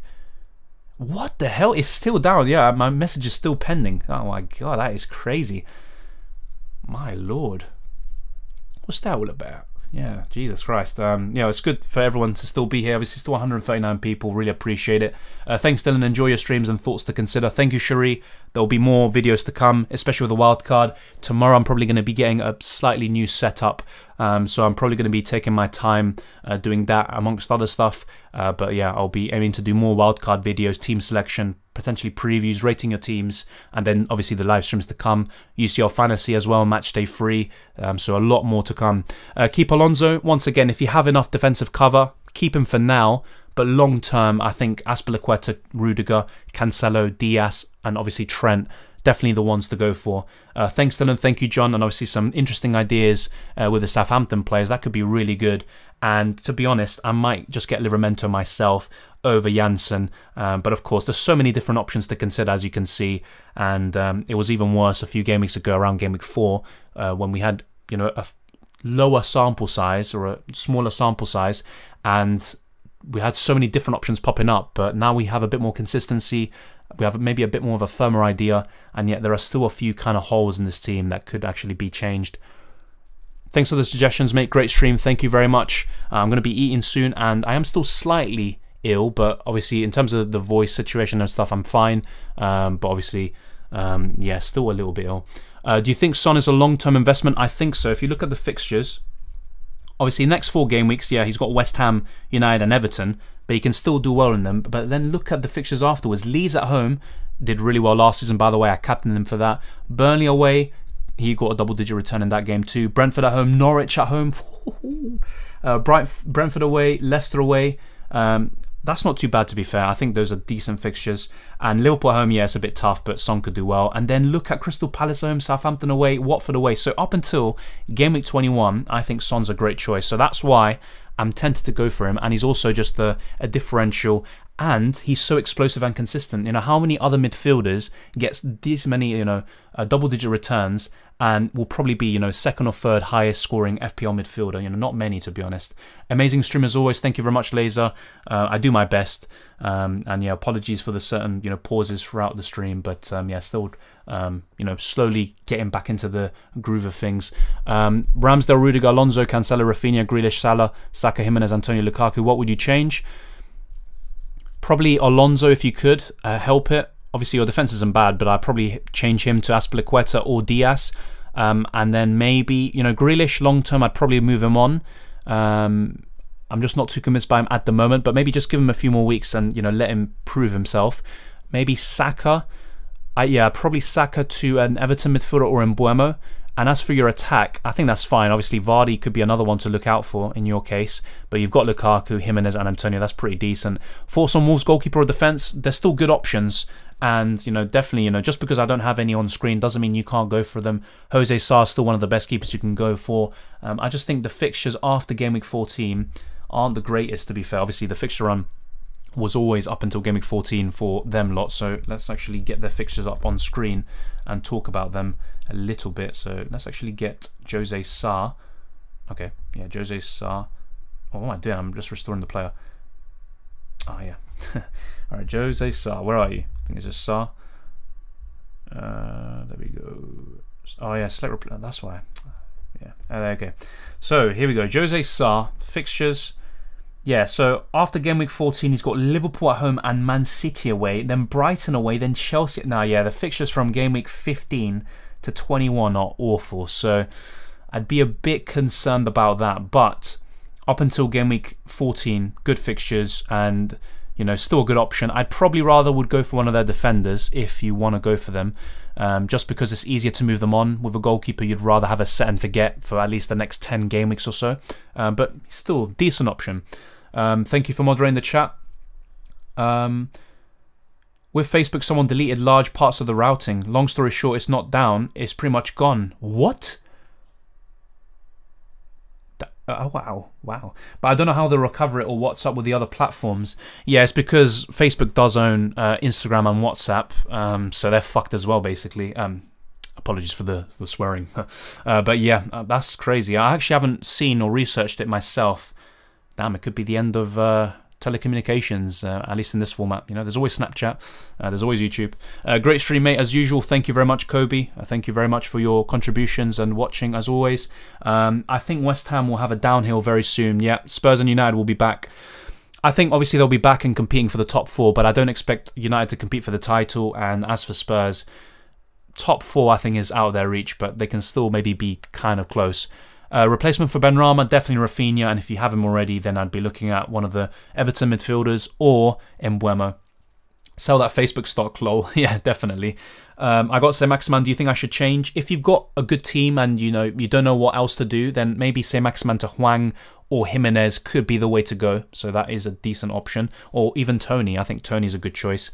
Bold statement. Hi Dylan, my team Sanchez, Azpilicueta, Marçal, Shaw, Alonso, Salah, Rafinha, Benrahma, Greenwood, Antonio, Lukaku, Rafinha, Jimenez. I have my wildcard, 1 free transfer. 1 playing, 1 bench. Okay.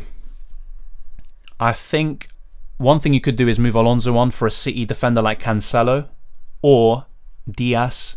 I probably would go for that. If not, you can always go for Rudiger. If you have Shaw, by the way, because it says Shaw as the actual word, you could also move him on for one of those defenders I said. I'd probably look for that. Yeah, Greenwood is someone to get rid of, even though he can do well against Leicester. Benrahma, the same thing. I like the rest of your midfield and attack, to be fair. There's nothing wrong with that. But as for your, yeah, I think Greenwood, Benrahma, Alonso are the ones to go for, to get rid of, and also Luke Shaw. And for the midfield, you have Rafinha already, so I'd consider Saka, Gallagher, one of the Everton midfielders, or Mbeumo. I'd mainly be looking towards one of the Everton midfielders, or Mbeumo, though. Where are you from? I'm in London, but I'm from Argentina. Buy Twitter, lol, says John. Maybe I can't afford it, by the way. Yeah, definitely not. Force on Bamford. Yeah, obviously he's still got some good fixtures, but let's wait and see if he's back. I think he'll be back by game week 8 or 9, but I'm a bit less confident about him than I am in Trent Alexander-Arnold, for example. Got to take a nap now. Good night, mate. Anyway, my captain will be Salah for the rest of the season. That's not a bad shout, to be fair. I think that's a really good decision. On my wildcard, I prefer 2 City defenders rather than 2 Chelsea. That's true. If Trent is okay, it will only be 1 from each. Also, I still prefer Ronaldo over Lukaku, despite Man United's form. Seems crazy, but it's Ronaldo. Yeah, I think if Trent is fit and we get confirmation days before the deadline, I might go for 1 of each instead, or maybe go really big at the back and go for a double up and then 1 of the other 2. Another red arrow, 37 Raya, almost got me clean sheet and bonus. Would have changed so much this week. Next week, green arrow incoming. It was a poor week for most people. Definitely more opportunities to bounce back, and yeah, this week was a bit of a nightmare. Ramsdale, Foster, Veltman, Azpilicueta, Veltman, Tierney, Cancelo, Livramento, Son, Salah, Rafinha, Mbeumo, Luiz, Hwang, Vardy, Lukaku, Forts. It's a good team. Yeah, I like the goalkeepers. I like the defence. I'm not too sold on Tierney. Obviously, I'd rather have Ben White, who's just cheap, and Tomiyasu, but you don't have to get rid of Tierney right now. I like the midfield a lot, to be honest. I wouldn't really change anything there, and your attack is good. I like the Vardy and Lukaku combination could be fantastic, to be honest. Yeah, so Tierney's the kind of only doubt I really have, if I'm being honest, but the rest looks solid. Sorry if this has been asked before, but are you concerned about possible Ramsdale or Leno rotation? Obviously, I'm a bit more concerned than I would be with Raya, who's the outright number 1. Ramsdale, if he has a poor performance or something like that, that's where he would lose his spot potentially. But it's his spot to lose, and so long as he continues the way he is, I think he'll be fine. He's been very solid, and he makes a difference not only in terms of the actual saves he makes, but his distribution, the build-up play, and also how he commands the box and communicates with his defenders. I've just heard on the news that there's an issue with the site and they're hoping to have it up in a couple of hours. That's straight from the news. Okay, that's good. Yeah, hopefully. Yeah, imagine they deleted it. I don't use Facebook, by the way, but yeah, that's crazy. And also the way it impacts Instagram and WhatsApp. Which game will you put Trent back? If he is fully fit for Watford, I might just get him in now. Otherwise, I'd probably be looking later on down the line. So let's look at a specific game week. Probably game week 13 onwards, if I'm being honest. That's when they have a good fixture on yet again, up until game week 26. So yeah, I'd probably be looking at game week 13 against Southampton at home. 67 points I got this week. That's really good, Matthew. If Bamford returns, is he a better move than Antonio? I mean, yeah. The thing is I don't necessarily agree with if someone gets a return, he's better than this one, because it's about how they do in the long term. I think Antonio's a better option overall than Bamford, but because of the fixtures, Bamford could be better for the next few game weeks. The thing is, obviously, Antonio's got some poor fixtures coming up, so that's why I might not go for him on my wild card. Then I look at Bamford. Let's wait and see if he's fully fit by game week 8. Even then, I've got Rafinha to cover, so I'm not really too bothered. Of course, I don't own double Veltman. Yeah. I saw that, the Flying Dutchman. Should I use Tony Montana to clear off the midfield? Yeah, do that run back. Always these comments. Will Ferran Torres start next match? I think there's a chance he does. I think Jesus won't start because of the red list thing. Obviously, he's going to Brazil and he's going to the World Cup qualifiers. So I think Mahrez will start. I think it will be Grealish or Foden, potentially. It could be both of them, with one of them in midfield, probably Grealish. But yeah, I think one of them will start at left wing, and up front it could be Torres. But to be fair with City, you never know. There's so many options, you know, it's kind of a headache. Hey, how are you? Greetings from Colombia. Greetings, obviously. Good to see you, and know quite a few Colombians myself in London. There's so many Colombians, by the way. And yeah, thank you for tuning in. When should we be at Trent back? Either in Game Week 8, if we have good news about him, or just wait for Game Week 13 against Southampton. And I just showed the fixtures just now, and yeah, I think that's the best time to get him. No worries, Dylan. Just a few more paying subscribers and you'll be able to buy Twitter in no time. Yeah, obviously, I appreciate everyone who, you know, pays for the channel memberships and sends super chats, but obviously it's not needed, and I don't think it quite covers the cost. But maybe one day. But yeah, obviously, yeah, nah. I'm actually just in shock, honestly, about the WhatsApp situation. It just happened out of nowhere. Same with Facebook and Instagram. Don't you think Leicester's really bad this season? I do, but Vardy is just kind of an exception to the rule. I think he's a fantastic option. Welcome, Versta. Thank you for joining in. Hi, Dylan.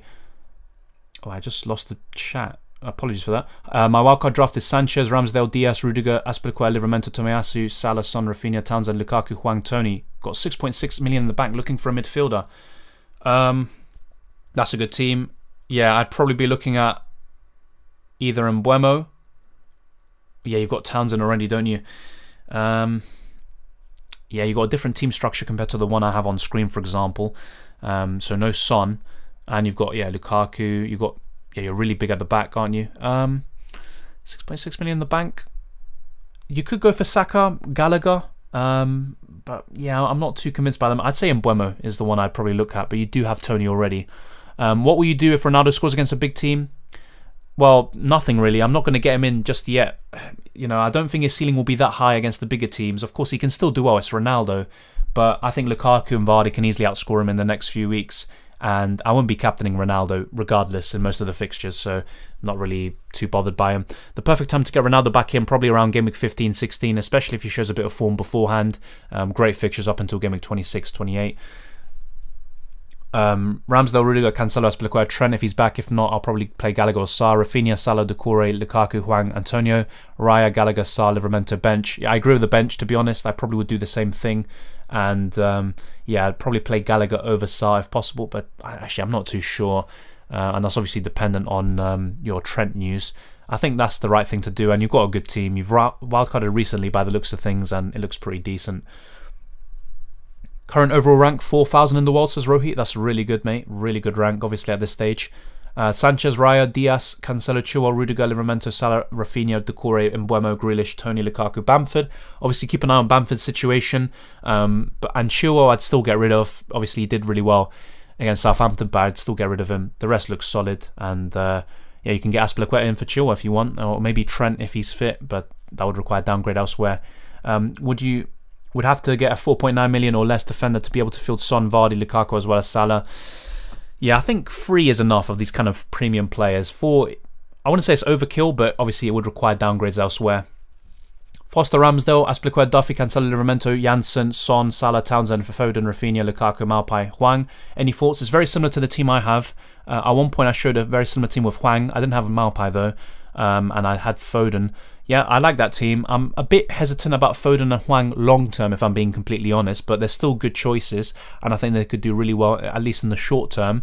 And Janssen's good. You can always maybe move him on to Livramento. Oh, you've got Livramento already, my bad. You can go for Ben White, for example, or maybe instead of Ramsdale, you can go for another goalkeeper, and then maybe get Raya instead, and then kind of swap that way. But I think that's fine, to be honest. I'd just be a bit kind of worried or concerned about Foden and Hwang long term. Townsend, let's wait and see how he does when Richarlison and Calvert-Lewin are back. Lukaku, you could maybe go to Vardy instead, but still a good option. Ronaldo or Lukaku? Yeah, Lukaku for the next 4 game weeks at least, or up until game week 14. Is Tielemans a good choice, seeing Vardy's in red hot form? Tielemans is actually decent, but I just rather have Vardy, and I think there are better choices around Tielemans' price bracket. How long have you been playing FPL? This is my 3rd season. I finished 67k my 1st season, and I took over 100 points worth of hits in the first half of the season. So imagine that. And then I made a good comeback to finish in a decent position. Then I finished 55k last season. UCL Fantasy, I finished 20k first season. And in the last campaign, I finished around 3,000 or 4,000. I need to double check that once again. So yeah, pretty decent. And then 55,000 in Euro 2020 fantasy football. Or if not 45,000, yeah, one of those. If I have Greenwood from 7.5 million and the 7.7 million now, if it goes down to 7.6, what will I be able to sell him for? Yeah, if he goes down to 7.6, you'll just be able to sell him for 7.5. Yeah, or if he is... Let me just get it straight. So if you bought him out at 7.5, he went up to 7.7, then that means the value, your selling value is 7.6. But if he goes down, then obviously, yeah, it'll just be 7.5 anyway. So I think it doesn't impact it. Yeah, like Glazer says, I think it's 7.5. Is Sarr going to miss the next game week? He won't, but the reason why I got rid of him is because he plays Liverpool. New managers coming in, they could be a bounce, but yeah, I like Sarr a lot, by the way. I think, you know, if it wasn't for fixtures, I would definitely have him in my wildcard, but I just... Watford are inconsistent and they have really tough fixtures, so I'm not going to be going for him, but he is actually starting. He should be anyway. Laser, thanks. I thought that I was just want to double check. Yeah, yeah. The player prices, obviously, it's a bit difficult for new players to get into, but you know, once you have a bit of experience with FPL, it kind of you kind of understand it more. Hey Dylan, thanks for streaming. Would you consider Ings on a wildcard? I consider him. Why is no one talking about him as an option? Keep up the good work. Sub to the channel and like, guys. Thank you very much, Zodiac. Yeah, Ings and Watkins could be really good. Obviously, Watkins scored against Spurs. I'd rather have him probably, based on the kind of eye test and underlying stats, but not for me, because the way I see it, there's Antonio, there's Jimenez, Lukaku, Vardy, Tony, Hwang, that I'd probably put above him at the moment, so probably not, but he is someone worth considering at least. Azpilicueta or Rudiger, I like both of them. I'd probably say Azpilicueta because of the attacking threat, but I don't know, they're both similar in terms of how nailed they are, and in terms of bonus points, potentially, but Azpilicueta has more attacking threat. Both good options. You can't go wrong with either of them. I wildcarded in Game Week 5 and have the following team at the moment. Sanchez, Shaw, Duffy, White, Marcel, Alonso, Rafinha, Greenwood, Sarr, Salah, Ronaldo, Antonio, Gray, Scarlett, Foster. It's a good team. Obviously, I'd probably be looking to get rid of Alonso, Greenwood in your case, and maybe Sarr, but the rest looks pretty decent, to be fair. Oh yeah, and Shaw. But yeah, the rest looks good. Have to go, mate. Have to catch the next stream. Have a great evening, everyone. Thank you, The Flying Dutchman. I am literally wrapping up, but I'm trying to read the final few questions as well. Should I replace Trent with a good defender, probably from Man City or Chelsea, or keep? Obviously, it depends on the injury news situation. I think he'll be back by Game Week 8, if not Game Week 9, but I don't think you have to have him on a wild card. You can just go for the City and Chelsea defenders instead and get him back in Game Week 13 onwards. If Trent isn't fit, who should I play? Sarr, Allen or Williams? I'd probably play Sarr. Still, let me just double check the Norwich fixture, just in case. Let's see. Oh, Norwich play Brighton. Yeah, I'd still play Sarr, to be honest, even though it's not ideal. Because Rumour is due to go down in price tonight and Townsend is due to go up in price, would I be better off putting Townsend in tonight to make the 0.1 million on Greenwood? The thing is, though, it could waste the transfer in your situation, and you may need to take hits if other injuries and, you know, situations like, I don't know, let's say, for example, finally Rafinha can't play in Game Week 8, which I think is unlikely based on what we've seen or heard so far. But I think it's risky during an international break. But if you're really set on it, if you have to make the move, then go for it. But I think it's really that important, you know, saving 0.1 million. You can always downgrade anyway and just miss out on that 0.1. What about Alonso? If you have enough defensive cover, then you don't have to sell him just yet, but I would rather have Diaz, Cancelo, Azpilicueta, Rudiger, and Trent, of course. Gallagher versus Doucouré. It's a tough one. I think, obviously, if Gallagher had continued the underlying stats from the first few game weeks, I'd definitely go for him, but Doucouré has still been ticking along nicely. They're both good options. I probably would edge towards Doucouré because of Everton and how good they are offensively, but they're both good. Still considering Son? Yeah, definitely. I still am, because he's got good long-term fixtures up until Game Week 21. Foden, Grealish or KDB, who should I go for? They're good options. Probably Foden because of the price. And I don't know. The thing with Foden is I don't know if he's going to start most of the games, so I'm honestly going to, you know, stay clear from all of them. KDB is a really good choice for Game Week 8 specifically, and look, he's KDB, he can do really well in any game, but I just think with that price, you can just go for someone else. Is Walker a choice? For sure, but I prefer Cancelo and Diaz. They get more bonus points. Cancelo has more attacking threat. Lots of love and respect, mate. Unlike other streamers, you answer all the questions. Appreciate your efforts. Thank you, Kai Havertz. Obviously, to be fair, it is harder when you have even more viewers. You know, sometimes when there's hundreds, like 500, 600, it's very difficult, but I try my best. Hey, is there a benefit in waiting for the wildcard button until the very end of the international break, even though you are sure you are wildcard? I think the only kind of benefit really is if you are considering maybe holding the wildcard for later on, so it gives you the option to potentially save the wildcard for at least another game week or potentially beyond. Other than that, you might as well just play it now. The way I saw it, you know, I missed out on a few price rises recently, I think with Cancelo and Ramsdale, so I actually missed out on a bit of money there. Hi Dylan, just got online, been a tough week. It has been. Is this your wildcard team? At the moment, but I'll be making more videos. I'll be making a team selection video, an updated team, and I'll also be rating your teams and wildcards, and I'll be showing you the best wildcard teams. I'll be showing you different structures and players you can go for. Should I go -8 and transfer the 3 of them out? I wouldn't be taking a -8 if possible. Yeah, -4 could be decent. Jimenez long term, I think up until game week 14 he's good, but beyond that, not too sure. Any tips for this team? Mendy, Foster, Trent, Rudiger, Semedo, Livramento, Duffy, Sarr, Salah, Rafinha, Townsend, Antonio, Ronaldo, and King. King could become Hwang. Ronaldo could become Lukaku or Vardy. I think Sarr, you can maybe move him on to Mbeumo. And also with King, you can move him on to Tony. Antonio can become Jimenez. And if Trent is out, you can maybe get him back in around game week 13 and move him on for a City defender. I think that's what's probably missing in your team, a City defender. Mbeumo or Townsend, I think long term you'd probably have to say Mbeumo, and I'm thinking of getting him in, but I don't want to double up with Mbeumo and Tony despite how good their fixtures are. Let's get 140 likes before the end of the stream. Thank you very much, Laser, for the persistence, and you are nearly there. If you haven't already, smash the like button and subscribe if you're new. Thank you very much to everyone who has been tuning in. Thanks, Dylan, you're a top guy. You're not like most FPL streamers. You answer every question. So much respect and love. Keep up the good work and you'll go all the way. Thank you very much, Matthew Price. And yeah, like I said, I try my best. And yeah, I'm going to definitely be enjoying dinner later on and thinking over this wildcard team in the next few days. Gallagher or Townsend? I probably prefer Townsend, but Gallagher is a good choice. Hwang or Jimenez? Probably Jimenez, but Hwang is a decent one. Keep an eye on him, of course. Hi, Dylan. Hope you're good. Just asking, if you use your wildcard and you haven't made any transfers, can you still make transfers? No, you can't. Basically, even if you made transfers before or you haven't, you're going to have just one free transfer heading into the next game week. Doucouré, Townsend or Smith-Rowe? Probably Townsend for me, but Doucouré is also good. Smith-Rowe is decent, but I probably prefer the other two. Any idea when you're going back online so I can be aware? When I'm going back online, yeah, well, in terms of a next stream, I'll let you guys know with my community posts, but in terms of a live stream, probably not until next week. I'm mainly going to be doing videos for the next week or so, but obviously if something changes, I wouldn't mind doing another stream within the next week or so. Anyone you think can raise in price twice over the international break? I think Hwang from Wolves. I think possibly one of the Everton midfielders like Doucouré or Townsend. Looking at the other options, maybe more City players like Cancelo. He's already gone up maybe by another 0.1 or 2. That is possible, but probably a bit less likely. Yeah, I'm mainly looking at the kind of lower priced options for that. Did you play any other game other outside of fantasy football? Well, as in actual like video games or something? Video games, yeah, definitely. I was an avid gamer in the past. Are doing any UCL videos over the international break? Potentially. Yeah, obviously I'll see how it goes. I think probably next week, more so than this week, I'll be making some UCL fantasy videos, best wildcard team and a team selection closer to the deadline.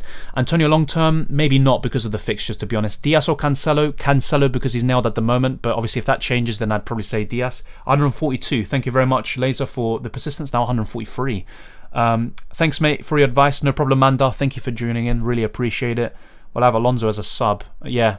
Fair enough, Laser. Obviously, Alonso's very difficult, you know, very good when he starts, but yeah, he's always kind of a rotation risk. Who would you get rid of between Sarr, Alonso or Greenwood? It depends on the rest of your team, but I'd probably say Alonso is less of a priority than of the three. So I'd be looking at Greenwood or Sarr out first, and then you can get Rafinha in, for example, one of the Everton midfielders, or Mbeumo. Thank you, Zapruder. Or should I put in another player in for Alonso, a player from my bench though? Yeah, probably, to fill in. But I'd start Alonso, and if he doesn't play, then he shouldn't come on for a 1 point, and you should be fine. So I would start him. Any recommendations for this team? Raya, Alonso, Cancelo, Trent, Townsend, Salah, Rafinha, Son, Lukaku, Saint-Maximin, and Tony. Maybe look to get rid of Saint-Maximin over the coming weeks for maybe Hwang, or maybe upgrading him to Jimenez or someone else. As for your defence, Alonso is someone you could get rid of. Maybe, for example, you could go for Diaz, or I'd probably just get another Chelsea defender, because you've got Cancelo already and you don't have Chelsea cover other than Alonso. So I get Rudiger or Azpilicueta, and the rest is fine. This is a really good stream. Love that you answer everyone. Thank you, Isaac. Thank you very much. I am wrapping up soon though, but I'm going to try answer the remaining questions. You really feel Chelsea can keep 5 to 6 clean sheets?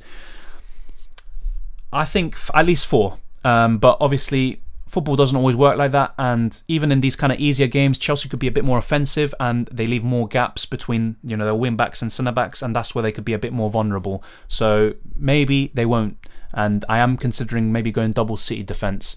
Antonio to Vardy, I think if you can afford it, that could actually be really good. Hey man, how are you feeling now? I'm feeling much better. Obviously, still not completely recovered, but I'm close to normal now, so obviously not. I wouldn't consider myself ill right now, but still got feeling a bit of the kind of symptoms from before. I have Rafinha already, and Gray is on the bench. Yeah, fair enough. Yeah, that's fair enough. I'd probably say Mbeumo then. Who's the footballer you like the most? Probably Messi, but other than him, to kind of give a different answer, that's a good question. It's a really good question. I mean, I like Mascherano a lot when, you know, he was active. I like those sorts of players, you know, with technical ability, the mentality and all of that. But active players right now, other than Messi, that's a tough one. As for, you know, from teams that I support, I'd say Rodrigo de Paul. That might sound really weird. A lot of you might not know him, but I'd say him. He plays for Atletico Madrid now. As for an overall player, that's a tough one. Oh my god. Probably... That's actually really tough. I like De Bruyne a lot. I like Bernardo Silva, but I don't know about favourite. I'll have to think about that. But yeah, Messi would be the one for sure, you know. 5 more likes. Oh yeah, we're nearly on 150. Thank you very much. We should be reaching that after you know, we end the stream. I'm okay to take a 20-point hit now and activate my wildcard this week. Yeah, just remember to play your wildcard, and then it cancels out your hits. What about Saka? He's a good choice, and you can go for him, but I'm not going to be doing it myself, I believe. I am going to, you know, consider him at least, but I have more confidence in Townsend, Decore, probably Gray as well. And then, yeah, Rafinha, probably even Mbeumo as well. Are you wildcarding in Game Week 3 for UCL? I probably will. I'll let you guys know in future videos as well. Sub on this channel. Thank you very much, Isaac. Yeah, Hazard in his prime was really good to watch, even though he played for Chelsea. Yeah, definitely.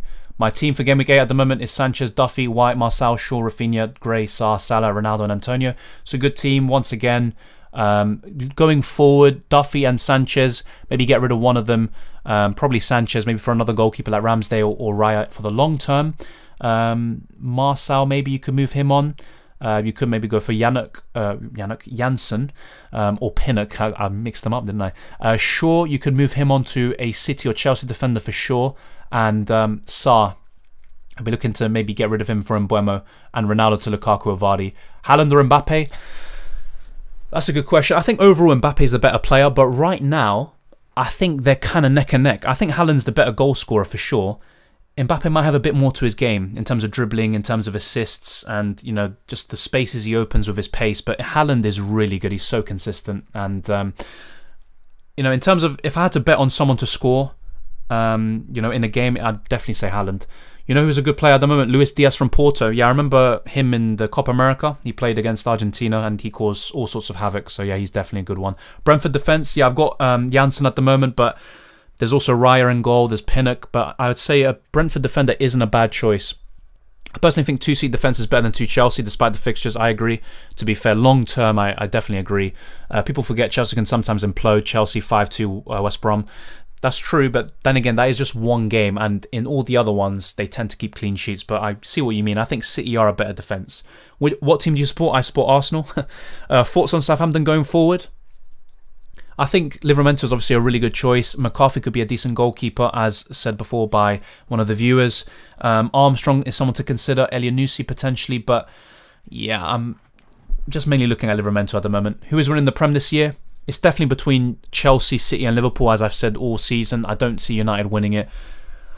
I think it's between City and Liverpool, the way I'm seeing it so far. But Chelsea, of course, they're really up there. You know, they have a chance. If Lukaku starts firing, then yeah, they're going to blitz through these next few fixtures and probably maybe even increase the gap at the top. What other Arsenal asset would you bring in as a differential? Maybe Tomiyasu, probably. Maybe Ben White, Saka, Smith Rowe. I'm not really looking at the others too much. Aubameyang, I probably wouldn't go for him. How much in the bank? With this team, exactly 0, mate. But I'm going to be making changes probably. Who to play this game week? Ramsdale or Sanchez? That's a tough question. I'd probably say Sanchez, but they're both good. If Rhys James comes back for injury, straight swap for sure. Yeah, that's fair enough. Once again, though, with Rhys James, just a personal opinion, I just don't like the 1-pointers he sometimes gets from coming off the bench. Who do you think is the third best player in the Messi-Ronaldo generation? Definitely Luis Suarez. Obviously, Lewandowski's a good shout, Neymar. But I just think Suarez for the consistency. His prime, he was absolutely amazing at Liverpool. I'd say even better than Salah is right now, and Salah's obviously incredible. And also Suarez in the 2016 season, you know, people forget this, he had more goals than Messi and Ronaldo, and he was absolutely insane. So he's the only player to actually win the Golden Boot, and he'd done it twice during the Messi-Ronaldo era. So definitely him. Best Indian football you know? Probably Chetri. You know, he's got more goals than Messi, doesn't he, or a similar amount. But yeah, I don't know too many, if I'm being honest. -4 worth it, says Isaac. It depends which players you bring in and out. Let me know in the comments section and I'll get back to you on that. Come on, 2 more likes. Thank you very much to everyone for all the support. Really appreciate it. Oh, for Zlatan. Oh, is this on UCL Fantasy? I try to avoid hits on UCL Fantasy, but I don't like Zlatan on UCL Fantasy, to be honest. If you're on a wildcard, would you make transfers to try and raise team value? Possibly, but I'm not too bothered by team value. But I might do that, you know. Townsend is apparently going up in price. Might get Hwang, for example, instead of Tony and do that. And then bring in the players I really want, potentially. What do you think of Falcao in his prime? He was absolutely incredible, of course, in the 2011-12 season. Even just before that with Porto.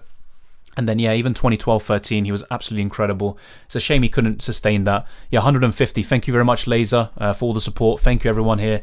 Still 100 people watching, over 100 people. And it's 9:45. We've been going for nearly 3 hours. Wow, time has flown by. I'm going to have dinner now. Thank you very much to everyone who has tuned in. If you haven't already, smash the like button, as I say always, and subscribe if you're new around here, and share this video around with anyone who loves FPL, UCL Fantasy, and football. I'm going to give myself a little rest. My voice is gone.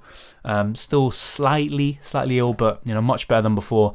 And yeah, remember to follow me on Twitter and Instagram, Dylan_RCM. If you want your team to feature in the next Rating Your Teams and Wildcard Teams video, then send in your teams through there with a clean cropped image. Try to have a good quality image where, you know, you can actually see the players and it's not blurry if possible. And if you follow as well, you have a better chance of featuring. So thank you very much for all the support. Thank you to everyone who's always tuning in. Thank you for the Flying Dutchman for becoming a new channel member. Thank you, Lays, and all the mods today, like Kobe. Really appreciate it. And obviously it was a really good chat with all of you, and it was good to answer all your questions and comments and ideas. Some really good ones going along, and there'll be more videos and live streams to come, of course, for FPL and UCL Fantasy. All the very best of luck. Good luck with Game Week 8. Enjoy the international break. Hopefully there's some good games going on, and I'll see you next time.